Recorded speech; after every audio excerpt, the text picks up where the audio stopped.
No nanny could last more than a week in the widower Millionaire's mansion, where 5 twins turned every day into utter chaos.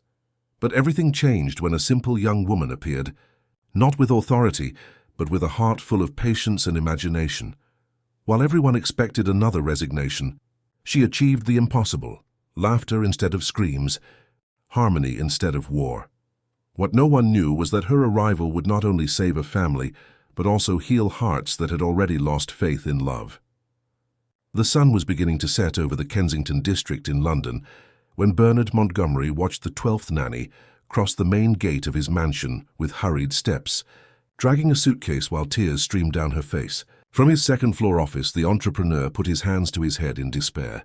The screams of 5 children echoed through the corridors like a chaotic symphony that had been the soundtrack of the place for 3 years. The orange light of the late afternoon illuminated the silhouette of the 38-year-old man who had graced dozens of business magazine covers as the prodigy of British technology. The creator of the SwiftRide app, which revolutionized urban transport in the country and then expanded throughout Europe, had built a technological empire valued in the billions.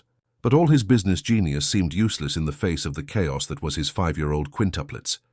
Anne, Beatrice, Caleb, David, and Eliza Montgomery were known at the city's nanny agencies as the impossible children. Ever since Louise, Bernard's wife, had passed away during the complicated birth of the quintuplets, the 3-story mansion in the heart of Kensington had turned into a battlefield. 12 qualified professionals had already resigned within days, all fleeing as if escaping a hurricane. "You need to consider boarding school. Mr. Montgomery," the voice of Mrs. Judith Packer, the septuagenarian housekeeper who had run the house for 30 years, sounded behind him. "These children need military discipline, not weak nannies who give in to every tantrum." Bernard turned slowly. Mrs. Packer had been there since he was a child, having first served his parents and now him. Her grey hair was always impeccably tied in a bun, her uniform always starched, and her eyes seemed to have the power to turn adults into children with a single stern glance. "Never, Judith. My children will not be deposited somewhere far away from me. They've already lost their mother. I won't let them feel any more abandonment. Sentimentality doesn't educate anyone. Mr. Montgomery, your father would never—" "My father is no longer here, and I'm not him," Bernard cut in, a line of tension forming between his dark eyebrows. "We'll find someone. There has to be one person capable of handling 5 children." A new crash, followed by screams from the upper floor, made them both look up at the ceiling. Bernard sighed deeply and ran his hands through his brown hair, already showing premature strands of grey at the temples. "I'll go check what happened. Please, Judith, call the agency and ask them to send more candidates tomorrow." On the ground floor of the mansion, a 25-year-old young woman waited, sitting on an Italian leather sofa in the entrance hall.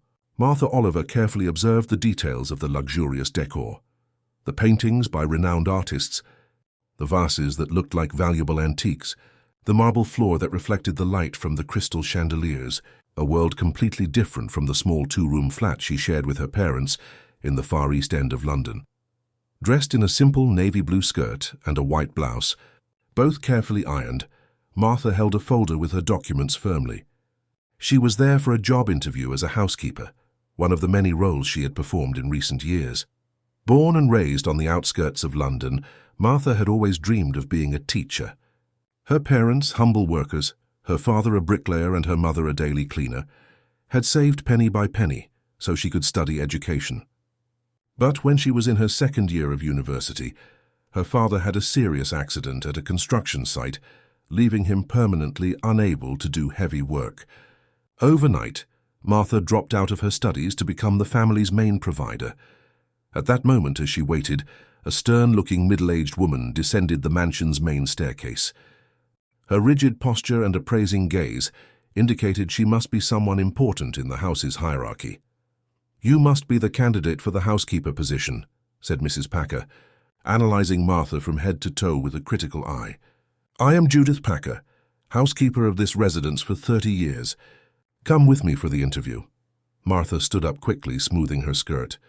"Thank you, ma'am. I'm Martha Oliver."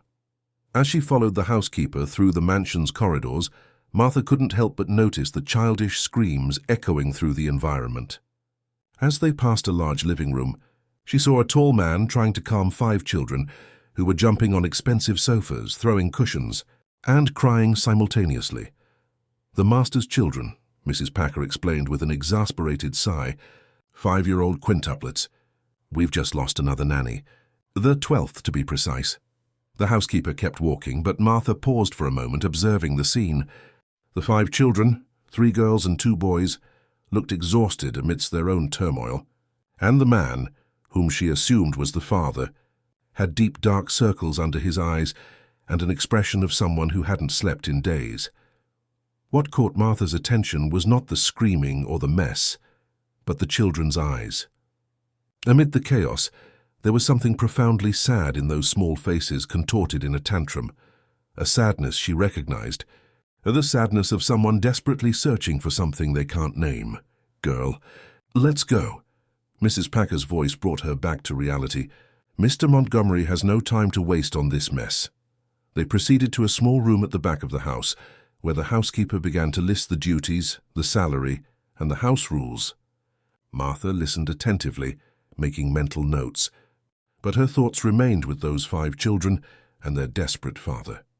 The salary is good, and there are benefits like health insurance and Sundays off, Mrs. Packer concluded.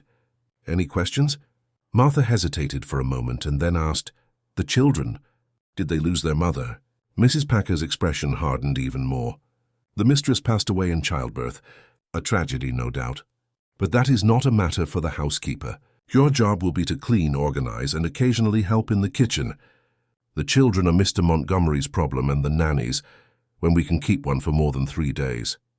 At that moment, a deafening sound of shattering glass echoed through the house, followed by a man's shout and childish crying multiplied by 5. Mrs. Packer stood up immediately. Good heavens, what now? The housekeeper hurried out, with Martha instinctively following her. In the main living room, a valuable Chinese porcelain vase lay shattered on the floor. The 5 children were crying at different intensities, while Bernard tried to calm them and prevent them from stepping on the shards at the same time. She started it, shouted one of the boys, pointing at one of his sisters. I did not. It was Caleb who pushed Eliza. The girl defended herself. Silence! Mrs. Packer's voice boomed like thunder, making the children stop crying momentarily, only to start again with even more force seconds later. Judith, please don't shout at them, Bernard pleaded, his voice exhausted. Go get the broom and dustpan so we can clean this up. Mr. Montgomery, with all due respect, you need to set boundaries. This vase was a family heirloom. Your mother will have a fit when she finds out. My mother hasn't been here in 3 years, Judith. I doubt she even remembers this vase. As the argument continued, Martha watched the children. Instead of joining the adults' confusion, she slowly approached the little ones, kneeling to be at their level, but keeping a safe distance from the shards. Hi, she said softly. My name is Martha. Are you all okay? Did anyone get hurt? The children looked at her in surprise. They were not used to adults who, in the midst of chaos, worried about their well-being first. Nobody got hurt, replied one of the girls, the one who seemed the eldest of the quintuplets. But Daddy's going to be very mad. It was an accident, added one of the boys, tears still streaming down his face. We just wanted to play hide and seek. Martha smiled gently. Accidents happen. The important thing is that no one got hurt. How about you come with me to that other room, while the adults clean up the glass? It's dangerous to stay here. To everyone's surprise, especially Bernard's and Mrs. Packer's, the 5 children followed Martha docilely to the adjacent room, as if she had some kind of hypnotic power over them. Who are you? Bernard finally asked, noticing the young woman's presence for the first time. Pardon me, sir. I'm Martha Oliver. I came for the housekeeper interview. Mrs. Packer returned with the cleaning utensils. I was interviewing the young lady when we heard the noise. Bernard watched as the children, usually so difficult, were now sitting in a semicircle around Martha, who had started singing a nursery rhyme with gestures that the little ones were trying to imitate. Do you have experience with children? He asked, approaching. Yes, sir, Martha replied. I took care of my 5 younger siblings, while my parents worked night shifts. And I was studying education before I had to work full-time. Something in Bernard's gaze changed, a spark of hope that had not appeared for a long time. "Would you be interested in being my children's nanny, instead of a housekeeper? The salary would be considerably higher, of course." "Mr. Montgomery," Mrs. Packer intervened, scandalized. "This young woman came to be a housekeeper. She has no qualifications to care for the children. We need a certified professional from a reputable agency." "Like the 12 who have already fled this house?" Bernard retorted, a rare irritation in his usually calm voice. Then he turned back to Martha. "I saw how they reacted to you. I've never seen my children so calm with a stranger." Martha hesitated, looking at the 5 children who were now watching her with attentive and curious eyes. Something inside her warmed. Perhaps it was fate. Perhaps it was the chance to return in some way to the path she had been forced to abandon. "I can try, sir, but I can't promise miraculous results." 2 days, Bernard proposed. "A 2-day trial. If it doesn't work out, you can go back to the housekeeper position with a bonus for the attempt." 1 week, Mrs. Packer insisted, her arms crossed. "If she's going to try, let it be a real test. 2 days are not enough to see the true temperament of these little ones." Bernard looked at the housekeeper in surprise. It was rare for her to suggest something that might actually work. Perhaps deep down the old lady was also desperate for a solution. 1 week then, he agreed, extending his hand to Martha. "What do you say, Miss Oliver?" Martha looked at the outstretched hand, at the children, and then at Mrs. Packer, whose gaze clearly said she didn't believe she would last any longer than the previous ones. It was a challenge, and Martha had always been driven by challenges. "I accept, Mr. Montgomery." She shook his hand, feeling the firmness of his grip. "I can start tomorrow." That night, as Bernard finally managed to put the 5 children to sleep after hours of negotiation, he allowed himself a rare moment of hope. Across the city, in her small flat in the East End, Martha told her parents about the new job, omitting the details of the higher salary so as not to create expectations. Neither of them could imagine how their lives would change from that chance encounter on a chaotic afternoon in the Montgomery mansion. The clock struck 6:30 in the morning when Martha got off, the bus at the stop nearest to the Montgomery mansion. She still had to walk about 15 minutes to the property's gates. The London sky was beginning to lighten, but the temperature was still pleasant before the typical October chill took hold of the city. Dressed in simple but comfortable clothes, jeans, a white t-shirt and trainers, Martha carried a small backpack containing some ideas she had prepared during the early hours. She had only slept for 4 hours, busy planning strategies to win the trust of the impossible children. As she approached the imposing gates, she felt her stomach churn with nervousness. For a moment, she considered turning back and calling to say she had changed her mind.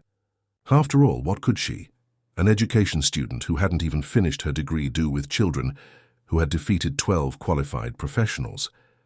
"Good morning, miss." "Are you the new nanny?" asked the security guard through the intercom, interrupting her thoughts.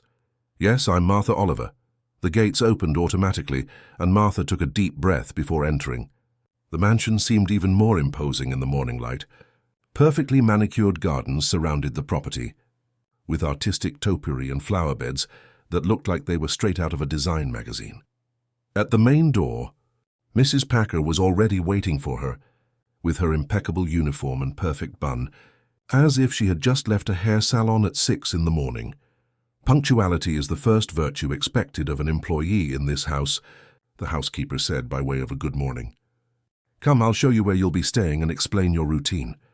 Martha followed the woman through the mansion's corridors, absorbing every detail. In the daylight, she could better see the opulence of the place, the antique furniture of noble wood, the works of art that were probably worth more than everything she and her parents had earned in their entire lives, the imported silk curtains. "This will be your room," said Mrs. Packer, opening a door in the side corridor of the second floor. "It's near the children's room, so you can attend to them at any time. The previous nanny complained about the noise, but I believe you're not the complaining type, are you?" The room was larger than Martha's entire flat. It had a 4-poster double bed, a built-in wardrobe that seemed endless, an elegant writing desk, and even a small balcony overlooking the back gardens. "It's beautiful," was all she could manage to say. Meals are served in the staff dining room, not the main kitchen. Breakfast at 7, lunch at noon, dinner at 8. The children should have breakfast at 8, lunch at 1 and dinner at 7. Snacks are at 10 and 4. All meals must follow the menu approved by the nutritionist. Bath at 9 in the morning and another before dinner. English, music and swimming lessons follow the weekly schedule posted on their bedroom door. Martha tried to absorb all the information as she followed Mrs. Packer down a new corridor, finally reaching a double door of carved wood. This is their room. Mr. Montgomery is just finishing getting them ready for breakfast.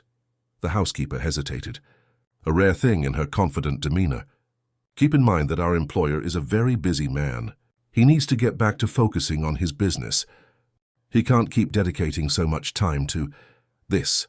Before Martha could respond, the door opened to reveal a Bernard Montgomery, completely different from the well-dressed executive she had met the day before. His hair was disheveled, he had a 5 o'clock shadow, and he was wearing a simple T-shirt with tracksuit bottoms. He looked younger this way, more human. "Good morning," he said, and Martha noticed the relief in his eyes upon seeing her. Perhaps he had imagined she wouldn't come like so many others. "Good morning, Mr. Montgomery. Please call me Bernard. If you're going to take care of my children, I'd prefer we have less formality." Behind him, Martha could see what looked like the aftermath of a battle. Clothes scattered on the floor, sheets pulled from the beds, toys everywhere. And in the middle of that chaos, 5 children in different stages of getting ready. One still in pajamas, another with only one sock, a third with his T-shirt on inside out. "Children," Bernard called, turning to the little ones. "This is Martha. Remember her from yesterday. She's going to take care of you from today." 5 pairs of identical eyes turned to her. Despite being quintuplets, each had their own expression, their own personality clearly stamped in their gaze. "Is she going to leave too?" asked one of the girls, the one who seemed more serious. "No, Anne," Bernard replied quickly, but his tone didn't convey much conviction. "Martha is going to stay with you." "That's what Daddy always says," commented one of the boys, crossing his arms in defiance. "David, please," Bernard sighed, running a hand through his already messy hair. "Let's give Martha a chance, shall we?"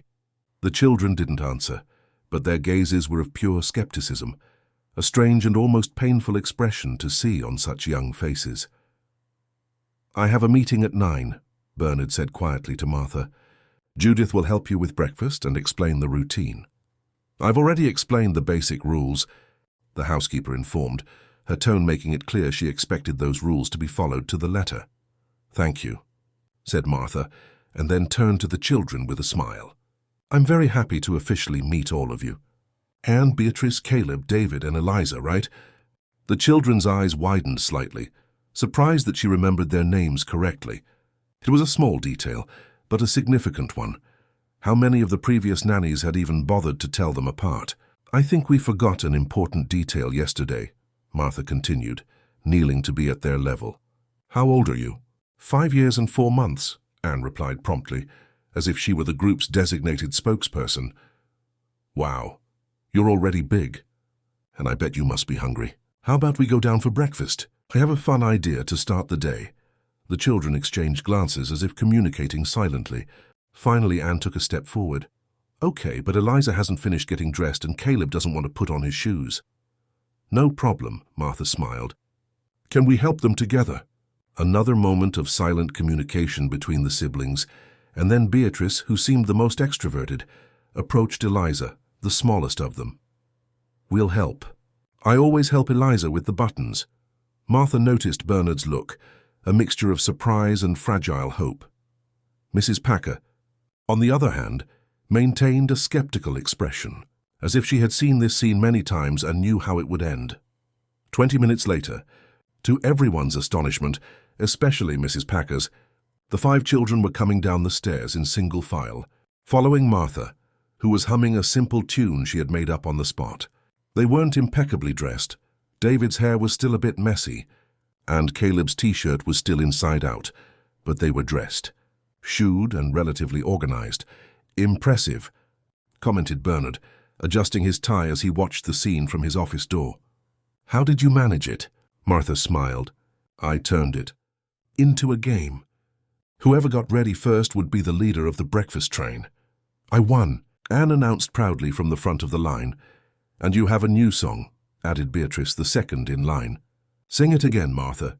And to Mrs. Packer's amazement, Martha began to sing a silly song about getting dressed and having breakfast, with the children trying to follow the chorus she had just invented. In the dining room, another miracle happened. Instead of 5 children fighting, throwing food and refusing to eat, Martha organized breakfast as an expedition to Cereal Mountain, where every bite was a step closer to the summit. "This is not how we have meals in this house," murmured Mrs. Packer, watching the children eat with enthusiasm. "Just for today," Martha replied in a low voice. "I'm trying to establish a connection." At the end of breakfast, when Bernard appeared to say goodbye before his meeting, he found something he hadn't seen in months.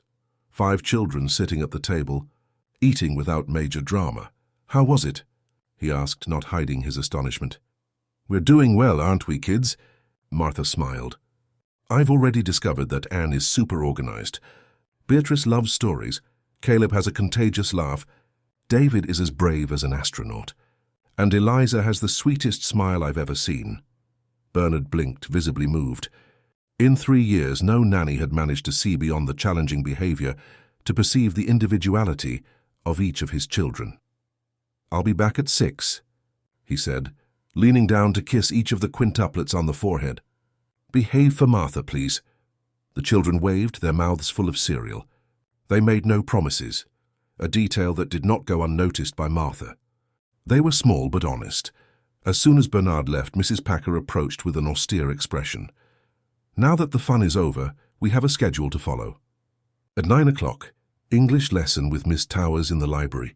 Then at 10:30, snack followed by free time in the garden. At noon." "Mrs. Packer," Martha interrupted gently, "I very much appreciate the guidance, but I'd like to have this first day to get to know the children better, to understand their routines and preferences. If you don't mind, could we be a little flexible with the schedule today?" The housekeeper looked scandalized by the suggestion. "The children need routine and discipline, not more chaos." "I completely agree on the importance of routine," Martha replied calmly. "But I also believe they need to feel heard and respected as individuals. Just for today, can we adapt the activities a little?" Mrs. Packer looked at the children, who were now watching the conversation between the 2 adults intently. It was clear they were used to seeing the housekeeper win any dispute. "Mr. Montgomery will not like this at all," Mrs. Packer warned. "I'll take responsibility," Martha assured her. "If he doesn't approve of my approach, I will understand perfectly." After a long moment of tension, the housekeeper nodded stiffly. "One day, just one, and I will inform Mr. Montgomery of this insubordination." When Mrs. Packer finally walked away, Martha turned to the 5 children who were watching her with wide eyes full of admiration. "No one ever beats Mrs. Packer," David whispered, clearly impressed. "It wasn't about winning or losing," Martha explained. "Sometimes adults have different ideas about what's best for children." "So what are we going to do now?" asked Caleb, vibrating with anticipation. Martha smiled. "How about we start with a tour? You can show me your favorite places in the house." "My favorite place is the attic," exclaimed Beatrice. "Mine is the big tree in the garden," said David. "I like the library," Anne added shyly. "And you, Caleb and Eliza?" "I like the kitchen," replied Caleb. "Auntie Rose sometimes lets me help make cookies." Eliza, the quietest of the 5, just pointed to the window showing the view of the garden. "Great. Let's get to know all these special places then. And during our tour, I want each of you to tell me one thing you like to do and one thing you don't like so much. Deal?" The children nodded, suddenly excited by the proposal. As they climbed the stairs towards the attic, the first stop on the tour, Martha felt a mix of hope and apprehension. She knew the current calm might just be temporary, that the children were testing her, watching her. The real challenge was yet to come. At the top of the stairs, she caught the eye of Mrs. Packer, who was watching everything with her arms crossed. The message was clear. The housekeeper expected, perhaps even wished, for Martha to fail like all the others. "Come on, Martha," called Beatrice, pulling her by the hand. "I want to show you where Mummy kept her things." With a pang in her heart, Martha followed the girl. This was going to be a long journey, but something inside her said she was exactly where she was supposed to be. 3 days had passed since Martha's arrival at the Montgomery mansion, and a subtle but noticeable change was beginning to take over the atmosphere. The constant screams that once echoed through the corridors were now interspersed with laughter and songs. The tension that hung over the house like a heavy cloud was starting to dissipate, giving way to a lightness that hadn't been felt there for a long time. It was a Saturday morning, and Bernard had cancelled his meetings to spend the day with his children. From the bedroom doorway, he watched Martha leading what she called Operation Treasure Hunters, an ingenious strategy to get the children to tidy their room without realizing they were doing a chore. Adventure Team. "I found another hidden gem under Caleb's bed," Martha announced dramatically, holding up a red toy car. "This deserves 5 points for the treasure chest." The children cheered as Caleb ran to put the toy in its designated box. Each item found and put away in the right place was worth points, and at the end of the expedition, there would be a collective reward. "How do you do that?" Bernard asked as Martha approached the door, while the children enthusiastically continued the hunt.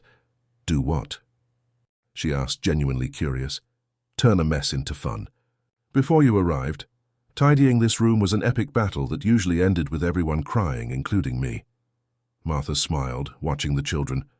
"I learned from my siblings that anything can become a game if you use the right imagination. Children can't resist a good story, especially when they're the main characters." Bernard watched in amazement. Anne, normally the most serious and distant, was now leading the search for jewels under the furniture. Beatrice was cataloguing the treasures in a small notebook, creating her own classification system.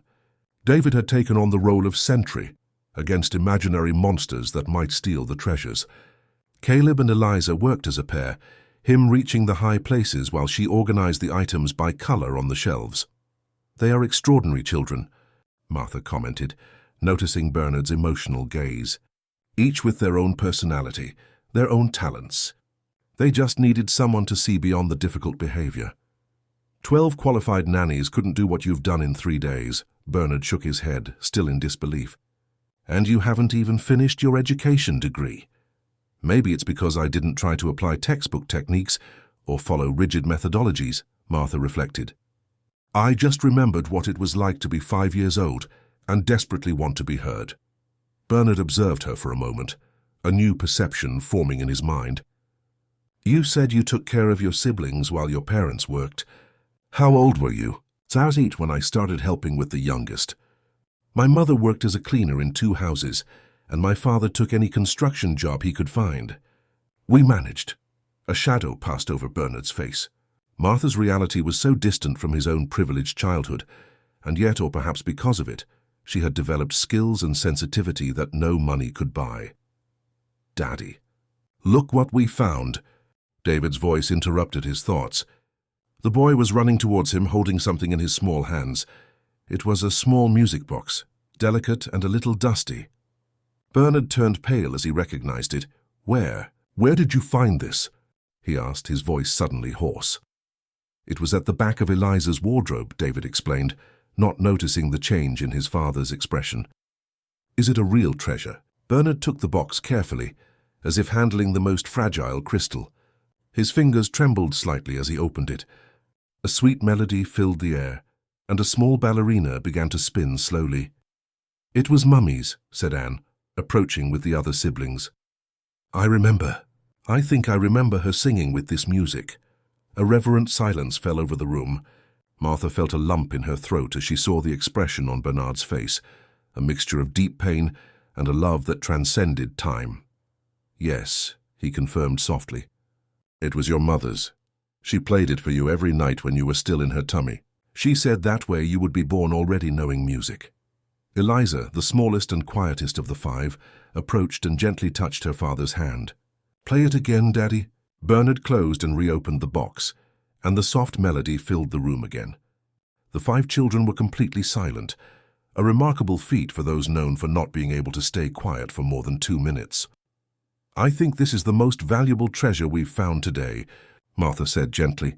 "How about we put it in a special place?" Beatrice, always practical, pointed to the small shelf between the beds. "There where everyone can see it." As Bernard placed the box in the suggested spot, Martha led the children to finish tidying the room, giving their father a moment to compose himself. Later, after the children had gone down to the garden with Martha, Mrs. Packer found Bernard still in the room, looking at the music box.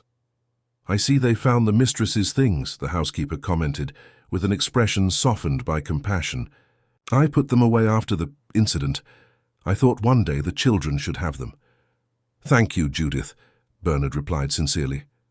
"You've always taken care of all of us in your own way." The housekeeper straightened her shoulders, resuming her formal posture. "That young lady, she's different from the others." "Yes, she is.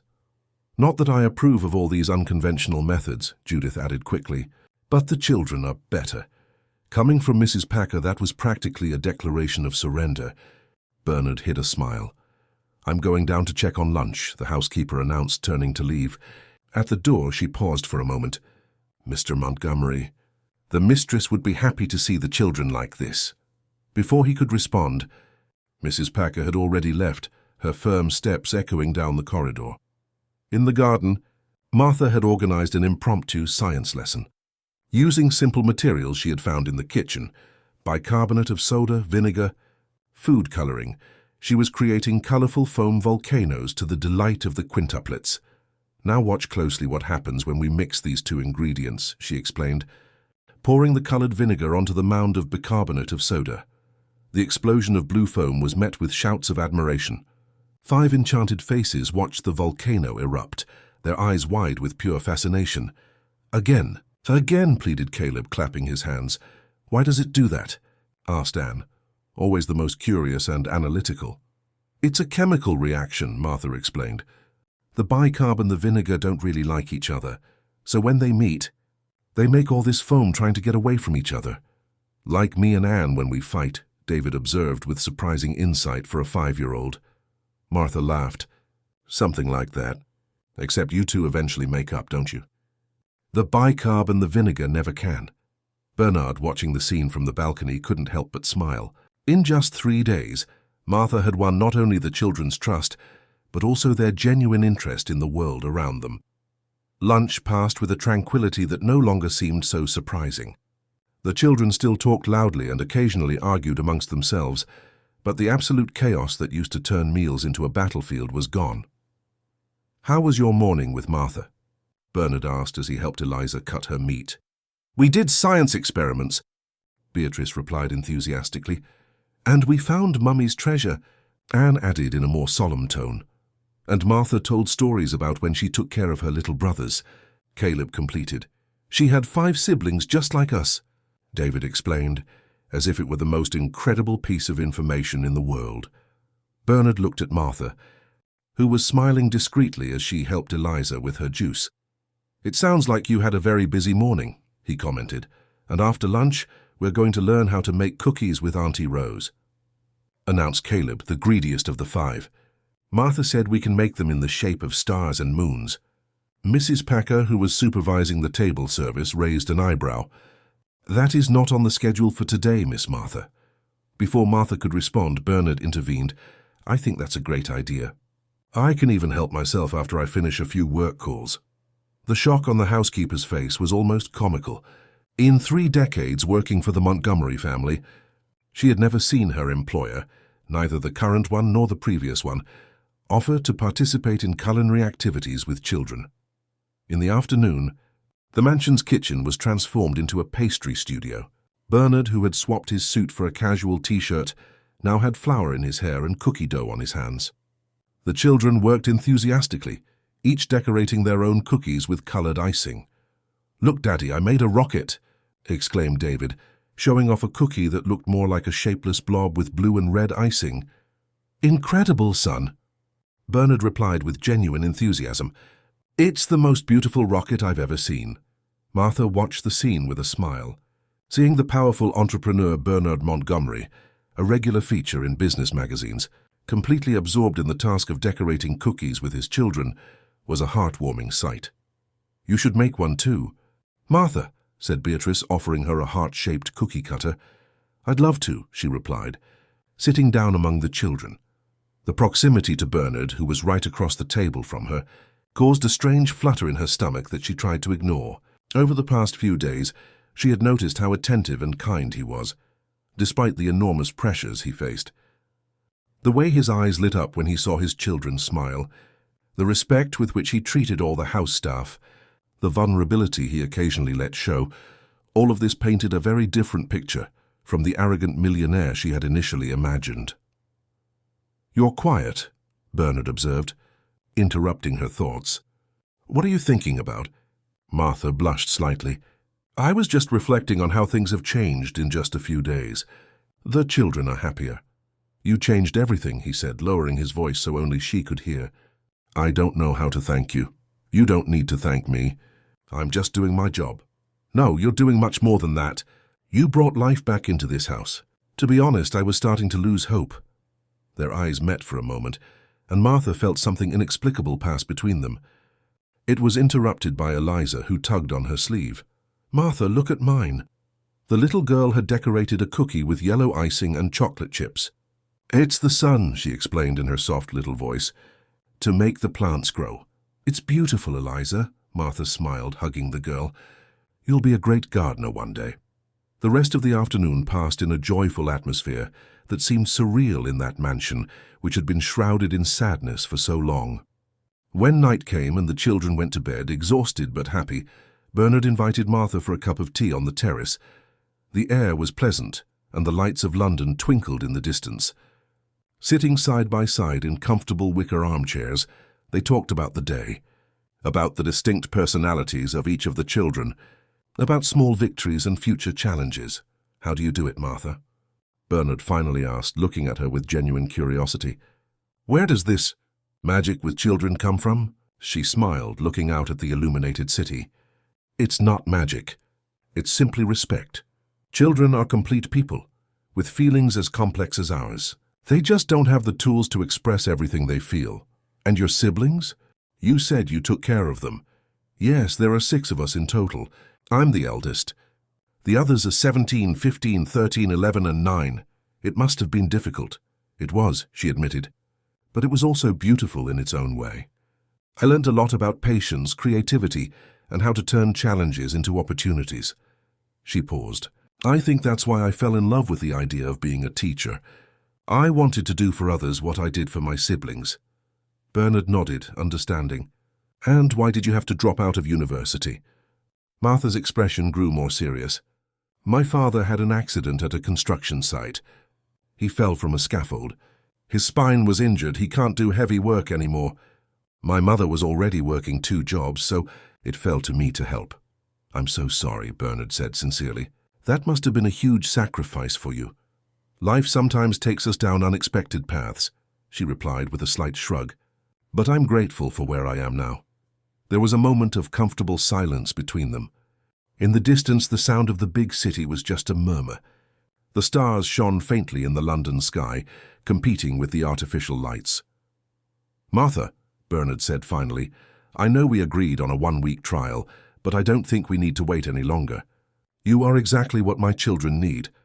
I'd like to offer you the position permanently, with a significant increase on the salary we initially discussed." Martha felt a wave of emotion. The salary he had initially proposed was already more than she had ever earned. With an increase, she could not only help her parents, but maybe even resume her studies in the future. I don't know what to say," she replied honestly. "Say yes," Bernard smiled. "My children have never been so happy since we lost Louise." "Can I ask about her?" Martha questioned softly. "The children mention their mother occasionally, but they always stop as if it's a forbidden subject." Bernard was silent for a moment, looking out at the city. "Louise was extraordinary. Bright, compassionate, stubborn as hell when she believed in something." A sad smile appeared on his lips. "She was an architect. She designed this house, you know. Every detail was her idea." "She must have been incredible," Martha commented softly. "The pregnancy was a surprise. We'd been trying for a while but had given up. When we found out it was 5... He shook his head, still amazed by the memory. Louise was radiant. She, prepared everything, the nursery, the clothes, even separate notebooks to record the development of each of them." His voice broke slightly. "There were complications during the birth. The doctors did everything they could, but..." He didn't finish the sentence. "It wasn't necessary." Martha instinctively placed her hand on his. "I'm so sorry, Bernard." He looked at their joined hands but didn't pull away. "For 3 years I tried to do the best I could. I hired the best professionals, followed all the expert recommendations. But nothing worked. The children seemed lost. I felt lost. "You're a good father," Martha stated with conviction. "I've seen how your eyes light up when you're with them, how you know each personality, each preference."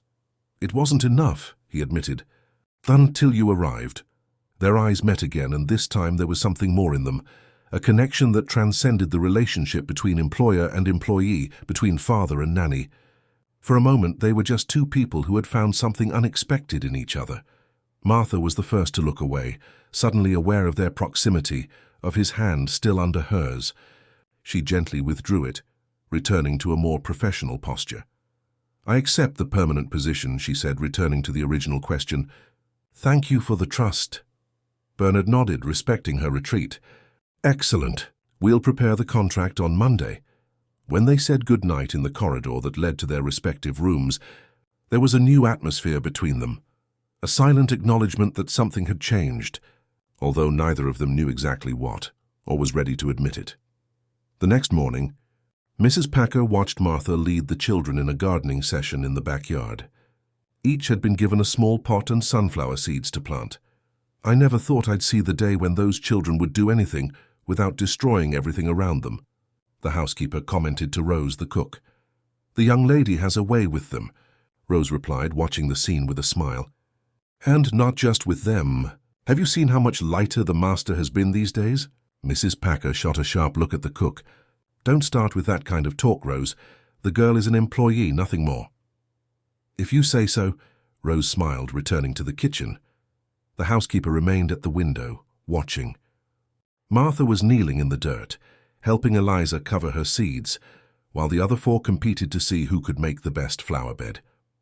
The Sunday sun bathed the scene in an almost unreal golden light, as if it were a photograph of perfect happiness. Too perfect, perhaps. Mrs. Packer narrowed her eyes, a shadow of concern and something else, something that dangerously resembled jealousy, passing over her wrinkled face. For 30 years, she had been the undisputed authority in that house, and now in less than a week, this young woman from a humble background was changing everything, winning everyone over. "We'll see how long this lasts," she murmured to herself, moving away from the window. "We'll see." 2 weeks had passed, and the Montgomery mansion seemed like a completely different place. The once silent or scream-filled corridors now echoed with childish laughter and music. The Quintuplets, formerly known as the Impossible Children, now surprised everyone with their increasingly cooperative behavior. That Thursday morning, Bernard had cancelled 2 important meetings to watch the little performance the children had prepared under Martha's guidance. In the music room, 5 small figures dressed in makeshift costumes were acting out a story about a family of space explorers. And then Commander David discovered a new planet. Narrated Beatrice, who had taken on the role of the play's narrator, using a hairbrush as a microphone. David, wearing a cardboard box painted like an astronaut's helmet, took a big leap across the rug. "Wow, look at this strange planet. We must explore." Anne, always the most serious, consulted a hand-drawn map. "According to my coordinates, we are on the planet of the 5 moons." Caleb and Eliza, dressed as aliens with antennae made from forks and aluminium foil, appeared from behind the sofa, waving amicably at the astronauts. Bernard watched in amazement, sitting in an armchair next to Martha. Occasionally, they exchanged knowing glances when one of the children did something particularly charming. Rose, the cook, and 2 of the housemaids were also watching the performance, applauding at the appropriate moments. Mrs. Packer, however, watched the scene from the doorway, arms crossed and with an impenetrable expression. In recent days, the housekeeper had seemed more taciturn than usual, responding with monosyllables when Martha tried to involve her in activities, refusing to participate in the small changes being implemented in the children's routine. When the play ended with a song about intergalactic friendship that Martha had taught them, everyone applauded enthusiastically. The children took exaggerated bows, their little faces radiant with pride. "That was fantastic," exclaimed Bernard, standing up to hug each of his children. "You are the best astronauts and aliens in the galaxy." "It was Martha's idea," explained Anne. "She said we could create our own story." "And she helped make the costumes," added David, adjusting his makeshift helmet. Bernard turned to Martha with a warm smile. "You continue to surprise me. Thank you for this." She returned the smile, feeling that familiar warmth in her chest that always appeared when he looked at her that way. In recent weeks, something subtle had changed between them. A closeness that went beyond a professional relationship, small gestures and glances that communicated a growing connection. "Well, time for a snack and then the English lesson," announced Mrs. Packer, breaking the moment. "We need to stick to the schedule." "Oh, about that," Martha intervened gently. "I spoke with Ms. Towers, and she suggested combining the English lesson with a practical activity. So I thought we could make cookies and learn the names of the ingredients in English while we cook." The children's faces lit up at the suggestion. "An excellent idea," Bernard approved. Learning by doing is always more effective. Mrs. Packer pressed her lips into a thin line. "As you wish, sir. I'll inform Rose to prepare the kitchen." Her voice was laced with a cutting coldness that did not go unnoticed by Bernard. As the children ran to the kitchen under Rose's supervision, Bernard gently pulled Martha aside. "Is everything all right with Judith?" "She seems displeased," Martha sighed. "I've been trying to include her in the activities, respecting her experience and authority. But she seems resistant to any change. I believe she needs time to adjust. Judith has been with us for decades. Sometimes I forget how inflexible she can be." He paused thoughtfully. "Perhaps I should talk to her. That would be good. She clearly cares a great deal about the children and you in her own way." Bernard smiled, briefly touching Martha's arm. "You always see the best in people, don't you?" Before she could answer, they were interrupted by excited shouts from the kitchen. They exchanged an amused look and headed there, not noticing Mrs. Packer in the hallway, watching them with narrowed eyes. The culinary English lesson was an absolute success. Ms. Towers, a dynamic young woman who came 3 times a week, fully embraced the spirit of the activity. The children learned words like flour, sugar, eggs, and chocolate chips while preparing the cookie dough. "Very good, Eliza." "Now add the vanilla extract," the teacher instructed, applauding when the girl, usually so shy, managed to identify the correct ingredient. Martha moved among the children, helping with measurements and ensuring no one got too messy. A losing battle, as everyone, including Ms. Towers, ended up with flour on their faces and dough on their hands. Bernard had left for an unavoidable video conference, but promised to be back in time to taste the cookies. Mrs. Packer, after observing the activity for a few minutes, with a disapproving expression, had retired to supervise the cleaning of the bedrooms. When the cookies were baking, filling the kitchen with a delicious aroma, Martha took the opportunity to clean up some of the mess.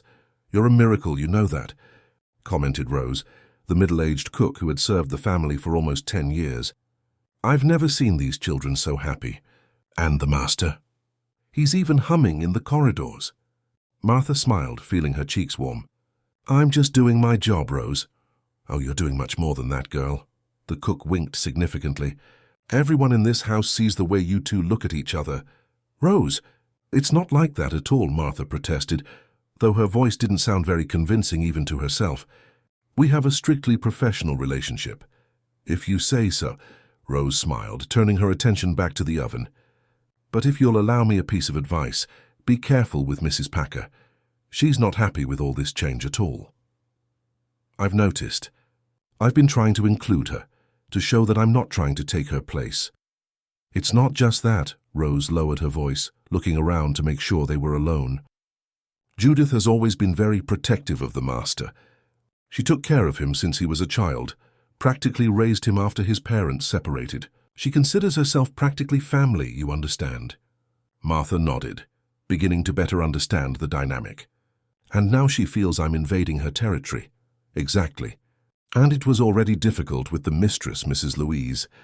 Judith never thought she was suitable for her Bernard, even though she came from a wealthy, educated family." The conversation was interrupted by the oven timer announcing that the cookies were ready. Soon the kitchen was once again filled with the joy of children admiring their creations. After the lesson, while the children enjoyed their cookies with milk in the dining room, Martha took the opportunity to organize some activities for the next day. She was absorbed in her thoughts when she heard a knock on her bedroom door. "Come in," she called, expecting it to be one of the children. To her surprise, it was Bernard. He rarely came to her room, usually communicating via text or meeting her in the common areas of the house. "I hope I'm not interrupting," he said, looking slightly nervous. "I wanted to speak with you in private." "Of course," Martha replied, indicating the small seating area in her room. "Has something happened?" Bernard sat down, running a hand through his hair, a gesture she had learned to recognize as a sign that he was anxious about something. "I've received an invitation to a charity event this weekend.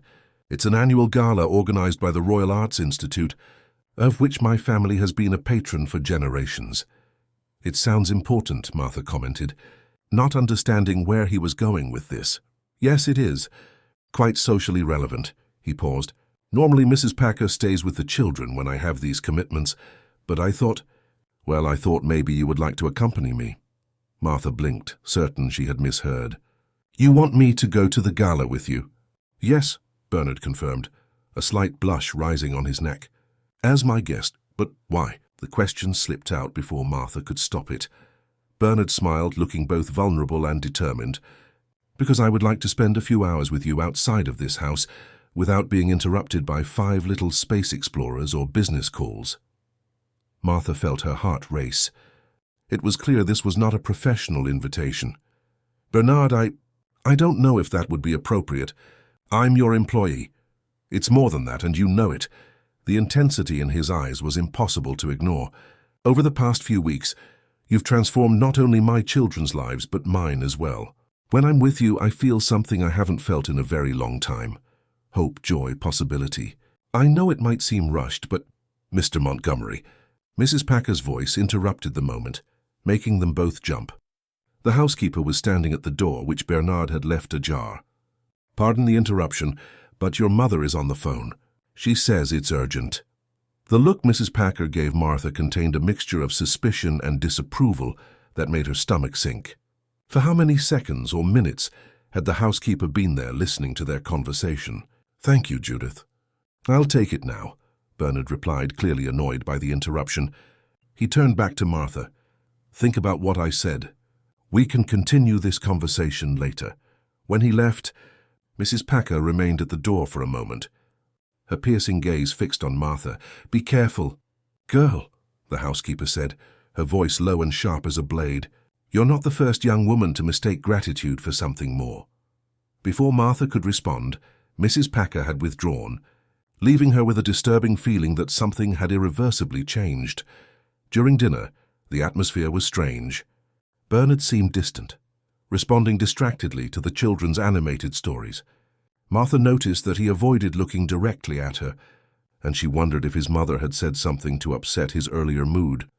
Mrs. Packer, on the other hand, was unusually solicitous with Bernard, refilling his plate, repeatedly asking if he needed anything, and casting significant glances at Martha every time she addressed him. After putting the children to bed, Martha decided to find Bernard to clarify the situation. She found him in his office, looking exhausted as he reviewed some documents. "May I come in?" she asked softly, knocking lightly on the ajar door. He looked up, a tired smile appearing on his face. "Of course, I was just thinking of looking for you." Martha entered, maintaining a respectful distance. "You seemed worried during dinner. Did something happen with your mother?" Bernard sighed, leaning back in his chair. "My mother being my mother.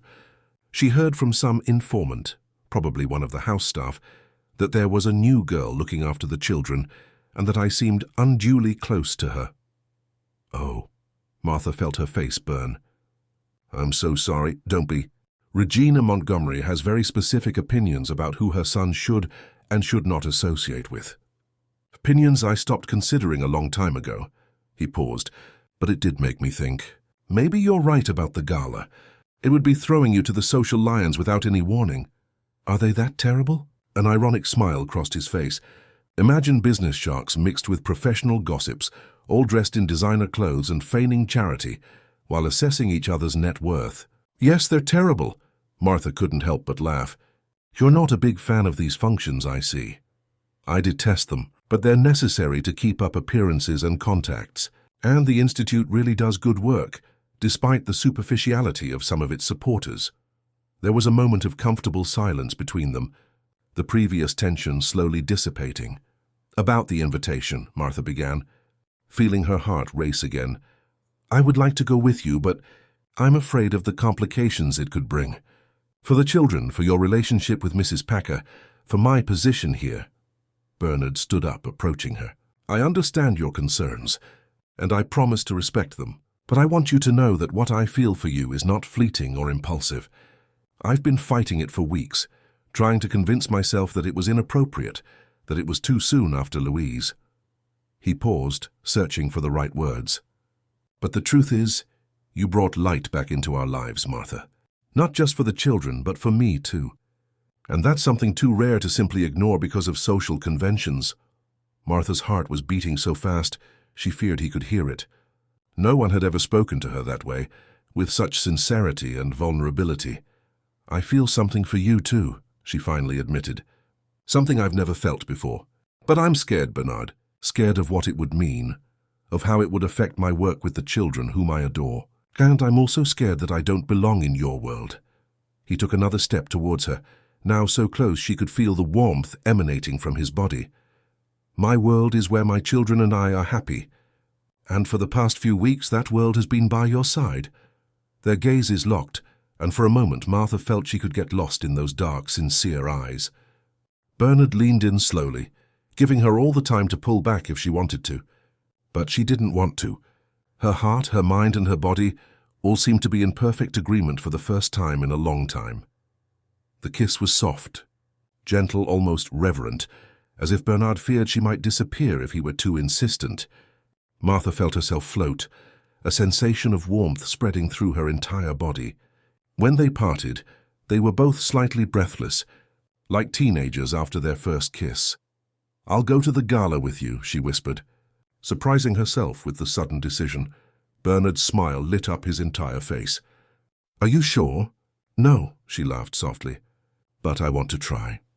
The moment was interrupted by a crash from upstairs, followed by the sound of a child crying.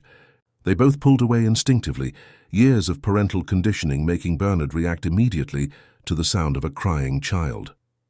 It sounds like it's coming from their room, he said, already moving towards the door. Together, they quickly ran up the stairs, following the sound of crying that now seemed to be coming from more than one child.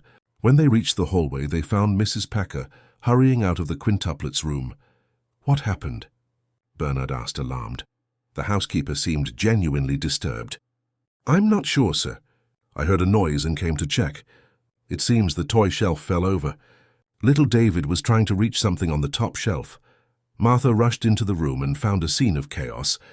The solid wood shelf was toppled on the floor, and David was crying, holding his arm. The other children were in their beds watching the scene with frightened expressions. David! Martha knelt beside the boy. Are you hurt? Let me see. The boy held out his arms, sobbing. There was a red mark, but no apparent serious injury. I think it was just a scare and a slight bump, she diagnosed with relief. But we need to put some ice on it so it doesn't swell. Bernard was examining the fallen shelf. This is strange, he commented, frowning. This shelf was screwed to the wall precisely to prevent accidents. Martha also found it strange. In the past few days, she had reorganized the room with the children, and she was absolutely certain the shelf had been firmly attached to the wall. The screws must have come loose, Mrs. Packer suggested quickly. These old houses always have structural problems. I'll arrange for it to be properly fixed tomorrow. Something in the housekeeper's haste to explain the incident intrigued Martha, but she was more concerned about David at that moment. While Bernard put the shelf back in place, examining the points where the screws had been fixed, Martha took David to put ice on his arm. In the kitchen, the boy was already calmer. What were you trying to get from the shelf, David? She asked gently. Mummy's music box, he replied, sniffling. I wanted to listen to it before bed, but I couldn't reach it, so I climbed on the bottom shelf. And the shelf fell on you? David nodded. It was so fast. I was reaching for it and suddenly everything fell. When they returned to the room, Bernard had reorganized most of the toys and was calming the other children. Mrs. Packer supervised, her face a mask of concern. Everything's okay now, children, Bernard assured them. The shelf is secure again. But remember, when you want something you can't reach, ask an adult for help, all right? 5 little heads nodded solemnly. Martha noticed that the music box was now on a lower shelf, easily accessible to the children. After a few more minutes of calming the little ones, Bernard and Martha helped them back into their beds. Eliza asked to sleep with David that night, and no one had the heart to deny the worried little sister's request. When they left the room, leaving the door ajar as usual, Mrs. Packer was waiting in the hallway. "Thank goodness it was nothing serious," the housekeeper commented. "Children are so unpredictable. You never know what they'll get up to next." "Yes, that's true," Bernard agreed, looking tired. "Thank you for responding so quickly, Judith. It's my duty, sir. It always has been." There was something in the housekeeper's tone, an emphasis on always, that made Martha feel suddenly uncomfortable. "I'll be in my room if you need anything else." As Mrs. Packer walked away, Martha turned to Bernard. "Didn't you find that strange? The shelf was firmly screwed to the wall. I checked it myself when we reorganized the room last week." Bernard nodded slowly. "I thought it was strange too. The screws looked forced out, not naturally loose." He frowned. "But I can't imagine how that could have happened." Martha hesitated, unsure if she should share her suspicions. After all, accusing Mrs. Packer, a trusted employee of decades, would be an extremely serious matter. "Maybe it was just an accident," she said finally. "The important thing is that David is okay." "Yes." Bernard put his arm around her shoulders, a protective and affectionate gesture. "Let's check on the children one more time before bed, just to be sure." As they returned to the Quintuplets' room, neither of them noticed Mrs. Packer watching them from the shadows of the corridor, her cold eyes calculating her next move. The Friday morning dawned with a fine drizzle typical of London. Martha watched the drops slide down her bedroom window as she mentally organized the day ahead. The children had a music lesson in the morning, and in the afternoon she planned a painting activity inspired by the rainy weather. The incident from the previous night still bothered her, but she tried not to jump to conclusions about Mrs. Packer. Her mobile phone vibrated, interrupting her thoughts. It was a message from her mother, asking her to call as soon as possible. Worried, Martha dialed immediately. "Mum, is something wrong?" "Good morning, dear." Helen Oliver's voice sounded cheerful on the other end of the line, immediately dispelling her initial concern. "Sorry to call you so early, but I got some news I couldn't wait to share." "What is it?" Martha asked, intrigued by the excitement in her mother's usually composed voice. "Remember Regina, my friend who works as a secretary at Horizon Academy?" Martha tried to remember. "The one who got me that interview about 3 years ago, when I was still at university." "That's the one. She called me last night. It seems the headmistress Cecilia has been looking for you. They found your old application for an assistant teacher position and were very impressed with your record and cover letter." Martha's heart sped up. Horizon Academy was one of the most respected schools in the East End of London, known for its innovative educational project. Before her father's accident, she had dreamed of working there, even having a preliminary interview that had apparently led to nothing. "That was 3 years ago, Mum. I know, but it seems they're expanding. They've opened a new campus closer to the outskirts as part of a social project, and they urgently need teachers with a nurturing profile for children from different backgrounds." Helen paused dramatically. "The headmistress wants to interview you. Regina said the job is practically yours if you want it." Martha sat on the edge of the bed, feeling suddenly dizzy. "A teacher? For real?" "For real, dear. With a proper contract, health benefits, everything. And the best part? They have a program that helps teachers complete their university studies. You could finally finish your education degree." Martha's mind spun with the possibilities.